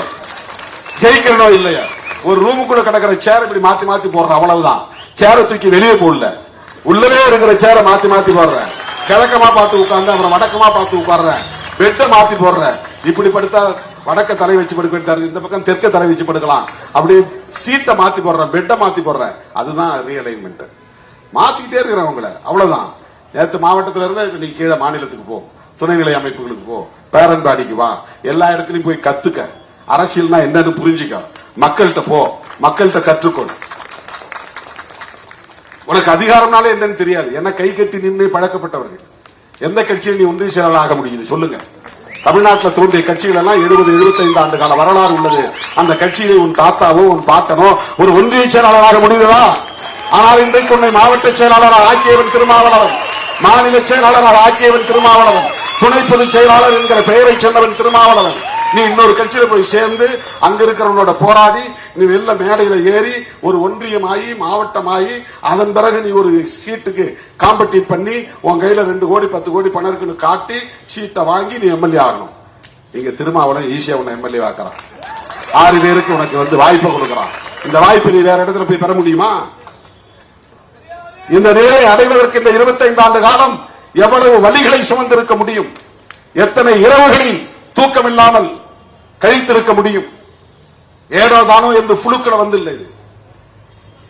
வாக்கு வங்கியை நிரூபிக்காமல் ஒரு கட்சி அங்கீகாரம் பெற்றது என்று சொன்னால் அந்த பெருமைக்குரிய கட்சி இந்தியாவிலேயே விடுதலை சிறுத்தைகள் கட்சி தான். தமிழ்நாட்டில் இருக்கிற பல கட்சிகள் தனியா நின்று எனக்கு இவ்வளவு சக்தி இருக்குன்னு காட்டிட்டு தான் கூட்டணிக்கு வந்தாங்க. ராமதாஸ் 10 வருஷம் கட்சியை நடத்தி 4 எம்எல்ஏ வந்த பிறகுதான் அதிமுக கூட்டணிக்கு போனார். 8% ஓட்டை காட்டினார். வைகோ தனியா நின்று 8% ஓட்டை காட்டி அப்புறம் தான் அதிமுக கூட்டணிக்கு போனார். விஜயகாந்த் தனியா நின்று 8% ஓட்டை காட்டி அப்புறம் தான் அதிமுக கூட்டணி. அதிமுக தான் ஃபர்ஸ்ட் என்ட்ரன்ஸ் கொடுக்குது, என்ட்ரி. இந்த கட்சிகளுக்கு எல்லாம் திமுக முதல்ல கொடுக்கறது இல்ல, அதிமுக தான். ராமதாஸுக்கு முதல் வாய்ப்பு கொடுத்தது அதிமுக, வைகோவுக்கு முதல்ல கூட்டணியில் சேர்த்துக்கிட்டது அதிமுக, விஜயகாந்த் முதல்ல கூட்டணி சேர்த்துக்கிட்டது அதிமுக. இன்னைக்கு நம்முடைய இளவல் சீமான் 8% காட்டியிருக்கிறாரு. இந்த மாதிரி தனியா நிற்காமல் 8% ஓட்டை காட்டாமல் தமிழ்நாட்டில் பேரம் பேசக்கூடிய வலிமை திருமாவளவனுக்கு மட்டும்தான் உண்டு. வாக்கு வங்கியை உறுதிப்படுத்தாமல் ஒரு கட்சியை மாநில கட்சி என்கிற அங்கீகாரத்தை பெற வைத்தது யார்? எல்லாம் சாதாரணமா வந்து விட்டது கிடையாது. ஏதோ புழுக்குள்ள வந்துல்ல. இவனை சேர்த்துக்கிட்டா அம்பேத்கர் படத்தை போட்டுக்கலாம், இந்த மக்கள் ஓட்ட வாங்கிக்கலாம் கணக்கு போட்டு கொடுக்க மாட்டான் யாரும். அம்பேத்கர் போட்டுக்கிறது வாப்பா என்ன உட்காரு, டீ சாப்பிடு, காபி சாப்பிடு, உனக்கு தேர்தல் செலவுக்கு என்ன கொஞ்சம் காசு கொடுக்கறதான் கடந்த கால கலாச்சாரம். ஒரே ஒரு சீட்டு கொடுக்குறேன், என் சின்னத்திலே நில்லு, நான் சொல்றபடியே கேளு, நான் சொல்றது மட்டும் பேசு அப்படிங்கறதான் கடந்த கால அரசியல் கலாச்சாரம். அதை முதலில் முறியடித்தது விடுதலை சிறுத்தைகள் கட்சி. புதிய வரலாறு படைத்தது விடுதலை சிறுத்தைகள் கட்சி. தோழர்களே, கிறிஸ்தவர்கள் மீதான இந்த வன்முறை வெறியாட்டம் என்பது சயின்டிபிக்கலி டிசைன்ட் ஒர்க் புரோகிராம். இது அறிவியல் பூர்வமாக திட்டமிடப்பட்ட ஒரு வேலை திட்டம். இது தொடரும். இது ஸ்ட்ரக்சரல் வயலன்ஸ், இதுக்கு பேரு ஸ்ட்ரக்சரல் டெரரிசம், இதுக்கு பேரு கட்டமைப்பு ரீதியான தாக்குதல்களை நடத்துவது, பயங்கரவாதத்தை கட்டமைத்து விடுவது. ரோட்டில் நிக்கிறோம், திடீர்னு சண்டை வருது, டக்குன்னு போய் அடிக்கிறான், ஒரு ஊரா கொளுத்துறான், ஒரு தேவாலயத்தில் புகுந்து ஒரு வன்முறை செய்யறான்னா அது இன்சிடென்ட் எல்லாம் நடந்துச்சு அல்லது ஆக்சிடென்ட் எல்லாம் நடந்துச்சுன்னு சொல்லலாம். திடுமென நடந்துருச்சு, ப்ரீ பிளான் கிடையாது. இந்த தேவாலயத்தை தாக்கணுங்கிறது நோக்கம் இல்ல. அங்க நடந்த சண்டையால தான், பிரச்சனையால தான், வாக்குவாதத்தால தான் இது நடந்துச்சு. இவன் இப்படி பேசினா இவங்க மெஜாரிட்டியா இருந்ததுனால கோபப்பட்டாங்க, உள்ள புகுந்து அடிச்சுட்டாங்க. இப்படி தூண்டி விடுவது.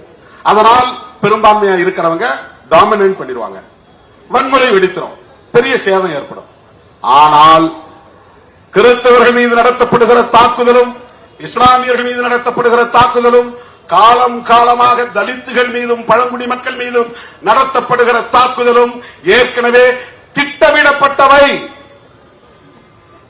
தலித்துகள் பழங்குடி மக்கள் மீது நடத்தப்படுகிற தாக்குதல் வேறு வடிவம் கொண்டது.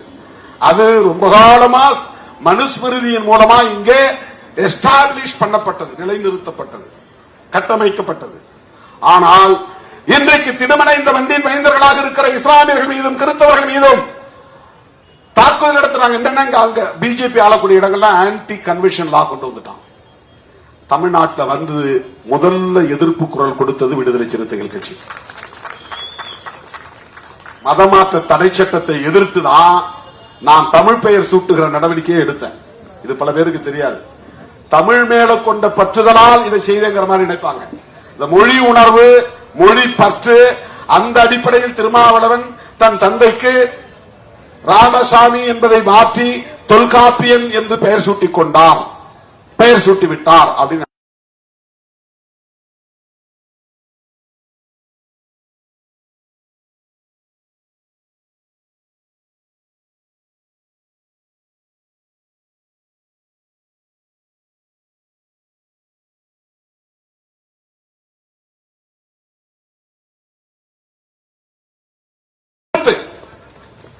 ஐடியாலஜிக்கலா கமிட்டட். மதமாற்ற தடை சட்டத்தை எதிர்த்த இயக்கம் மூர்க்கமாக எதிர்த்தோம். அன்னைக்கு நாங்க சின்ன கட்சியா இருக்கலாம். தேர்தல் நேரத்தில், அந்த நேரத்தில் 10 மணிக்கு கூட்டத்தை முடிக்கணுங்கிற நிலையெல்லாம் வந்துருச்சு. அப்ப நான் வந்து இதெல்லாம் யாருக்கும் வராது, இந்த நிலைப்பாட்டெல்லாம் யாராலும் எடுக்க முடியாது. அந்த மாநாட்டுக்கு பெயரே இந்துத்துவ பண்பாட்டு திணிப்பு எதிர்ப்பு மாநாடு. இந்தியாவிலேயே தமிழ்நாட்டில், அதாவது தமிழ்நாட்டிலேயே அல்லது இந்தியாவிலேயே இப்படி ஒரு மாநாட்டை நடத்துகிற துணிச்சல் விடுதலை சிறுத்தைகளுக்கு மட்டும்தான் உண்டு. ஏன் தெரியுமா? ஆடு கோழி பலியிட தடை சட்டம் கொண்டு வந்தாங்க அந்த அம்மா ஒரே நேரத்தில். மதமாற்ற தடை சட்டம், ஆடு கோழி பலியிட தடை சட்டம். ஆடு கோழியை நீ ஏன் பலியிடக்கூடாதுன்னு சொல்ற? நான் ஏன் குலதெய்வங்களுக்கு, கருப்புசாமிக்கு, முனியாண்டிக்கு நான் போய் ஆட்டை வெட்டுவேன், பன்றியை வெட்டுவேன், கோழியை வெட்டுவேன், அங்கேயே சமைப்பேன், சொந்த பந்தங்களோட உட்கார்ந்து நான் சாப்பிடுவேன். இது என்னுடைய நீண்ட கால கலாச்சாரம். சில சாமிக்கு நான் சாராயமும் படைப்பேன். அது எங்களுடைய முன்னோர் கலாச்சாரம். செத்து போனவன் என் தாத்தாவா இருக்கலாம், பாட்டனா இருக்கலாம், அவன் விரும்பி திங்கிற கறியை நான் படைப்பேன். இது எனக்கான கலாச்சாரம். இதை நீ தடுப்பதன் மூலம் சாதிக்க விரும்புவது என்ன? நீ பெருந்தெய்வ வழிபாட்டை நோக்கி என்ன நகர்த்துற, சிறு தெய்வ வழிபாட்டிலிருந்து என்ன வெளியேற்றுற, குலதெய்வ வழிபாட்டிலிருந்து வெளியேற்றுகிறாய். என்னுடைய நாட்டுப்புற கலாச்சாரத்தை, பாரம்பரிய கலாச்சாரத்தை அழிக்க பார்க்கிறாய் என்று அன்றைக்கு அந்த அரசுக்கு எதிராக ஆடு கோழி பலியிட தடை சட்டத்தை எதிர்த்துதான் இந்துத்துவ பண்பாட்டு திணிப்பு எதிர்ப்பு மாநாட்டை நடத்தணும். இது எப்ப நடந்தது? 2004. எத்தனை வருஷத்துக்கு முன்னால? 21 வருஷத்துக்கு முன்னால. 21 வருஷத்துக்கு முன்னால திருமாவளவன் எப்படி இருந்தானோ இன்றைக்கு 2026 22 ஆண்டுகளுக்கு பிறகும் அதே கொள்கை உறுதிப்பாடு கொண்ட திருமாவளவனாகத்தான் இருக்கிறான் களத்தில். எந்த மாற்றமும் கிடையாது. அதுல இன்னும் உறுதியா இருக்கிறோம். என்னுடைய பாரம்பரியத்தை நீ சிதைக்க பார்க்காதே. இப்ப தமிழ்நாட்டுக்குள்ளே இன்றைக்கு மதமாற்ற தடை சட்டம் இல்லை என்பதற்கு பல பேர் காரணமாக இருந்தாலும் திருமாவளவனும் காரணம், சிறுத்தைகளும் காரணம் என்பதை சிறுபான்மை மக்கள் புரிந்து கொள்ள வேண்டும். ஆனா பிஜேபி ஆளக்கூடிய மாநிலங்களில் மதமாற்ற தடை சட்டம் நடைமுறையில் இருக்கு. உத்தரப்பிரதேசத்தில் இருக்கு, ராஜஸ்தான்ல இருக்கு, சத்தீஸ்கர்ல இருக்கு, பல மாநிலங்கள்ல இருக்கு, கொண்டு வந்திருக்கிறாங்க. அந்த மாநிலங்கள் தான் ஹிந்தி பெல்ட். இப்ப அதை வந்து இந்துத்துவா பெல்ட் சொல்றாங்க. அங்க இந்த ஆன்டி கன்வென்ஷன் லா கொண்டு வந்து ஒருத்தர் ஜபம் பண்ணிட்டு இருந்தாருன்னா, இவர் மதமாற்ற முயற்சி செய்தார்னா அவரை தாக்குறது, அரெஸ்ட் பண்றது, உள்ள போடுறது. அந்த சட்டத்தை பயன்படுத்தி, அந்த சட்டம் இருக்கிறதுனால எந்த கிறிஸ்தவரா இருந்தாலும் எந்த முஸ்லீமா இருந்தாலும் அவர் மதம் மாற்ற முயற்சித்தார் அப்படின்னு ஒரு ஃபால்ஸ் கேஸ போட்டு அவரை தூக்கி உள்ள போட முடியும். அப்புறம் வெளியே வர முடியாது. நான் குற்றவாளி இல்லைன்னு அவர் நிரபராதின்னு ப்ரூவ் பண்ணிட்டு தான் அவர் வெளியே வர முடியும். இந்த நிலையை கொண்டு வந்திருப்பது இந்துத்துவா செயல் திட்டத்தின் விளைவு. பிஜேபி ஆட்சியில் இருப்பதனால் நிகழ்கிற ஒன்று. இவையெல்லாம் இந்தியா முழுவதும் பரவிவிடக் கூடாது, தமிழ்நாட்டிலும் பரவிவிடக் கூடாது என்கிற கவலைதான் நமக்கு மேலோங்கி இருக்கிறது. அதனால்தான் பெரியாரை இழித்து பழித்து பேசுகிறவர்களையும், திராவிட அரசியலில் எங்களுக்கு உடன்பாடு உண்டு என்று சொல்லிக் கொண்டே அந்த கும்பலின் செயல் திட்டத்தை நடைமுறைப்படுத்துவதற்காக புதிதாக களம் இறங்கியிருப்பவர்களையும் நாம் எதிர்க்கவும் விமர்சிக்கவும் கடமைப்பட்டிருக்கிறோம். அந்த களத்தில் அப்படி நிற்கிறோம். எனது அருமை தோழர்களே, சிறுபான்மை மக்களுக்கு எதிரான வெறுப்பு அரசியலை முறியடிக்க வேண்டும் என்கிற அடிப்படையில் நாம் களம் அமைக்க வேண்டும். அவ்வப்போது நடைபெறுகிற தாக்குதல்களை கண்டிக்கிற ஆர்ப்பாட்டங்களின் ஊடாக இவற்றையெல்லாம் தடுக்க முடியாது. பெரும்பான்மை இந்து மக்களை சகோதரத்துவத்தோடு நாம் அரவணைக்க வேண்டும். அப்பாவி இந்து வாக்காளர்களோடு இருக்கிற நல்லிணக்கத்தை நாம் பேணி பாதுகாக்க வேண்டும். RSS உள்ளிட்ட சங் பரிவார்களின் அரசியலை, ஆபத்தான அரசியலை, மதவெறி அரசியலை, சனாதன அரசியலை நாம் அம்பலப்படுத்த வேண்டும். இவற்றோடு சேர்ந்ததுதான் சிறுபான்மை மக்களின் பாதுகாப்பும் என்பதை சொல்லி இந்த கும்பலின் மதவெறி ஆட்டத்தை வன்மையாக கண்டித்து இஸ்லாமியர்களுக்கும் கிறிஸ்தவர்களுக்கும் என்றைக்கும் நாங்கள் ஒற்ற துணையாக இருப்போம், பாதுகாப்பு அரணாக இருப்போம் என்பதை சொல்லி முடிக்கிறேன். தேடி வந்த உங்கள் அனைவருக்கும், ஓடி வந்த என் உயிரின் உயிரான விடுதலை சிறுத்தைகளுக்கும் என்னுடைய நன்றியை தெரிவித்துக் கொள்கிறேன். உங்கள் விருப்பம் நிறைவேறாமல் இருந்தாலும் அதை பொறுத்துக் கொண்டு, இது நிரந்தரமானதல்ல. ஓடுகிற ஓட்டத்தில் 2 ஆண்டுகள் 3 ஆண்டுகள் உருண்டோடிவிடும். 6 மாதத்தில் 94 மாவட்டங்களுக்கு தேர்தல் நடக்கப் போகிறது. இனிமேல் நீங்கள் விரும்புகிறவர்கள் தான் மாவட்ட செயலாளர்கள். வேறு யார் விரும்புகிறவர்களும் மாவட்ட செயலாளராக வர முடியாது. நீங்கள் ஓட்டு போட்டுத்தான் மாவட்ட செயலாளர்களை தேர்ந்தெடுக்க போகிறோம் என்பதை அறிவிப்பாக செய்து இந்த களத்தில் பணியாற்றிய சைதை ஜேக்கப், தா இளையா, படி என்கிற கரிகால் வளவன், பா வேலுமணி, சேத்துப்பட்டு இளங்கோ, தேவ ஞான முதல்வன், து அப்பூன், சி சவுந்தர், நா உஷாராணி, சா இளங்கோவன் ஆகிய மாவட்ட செயலாளர்களுக்கும் என்னுடைய நன்றியை தெரிவித்து முடிக்கிறேன். நன்றி, வணக்கம்.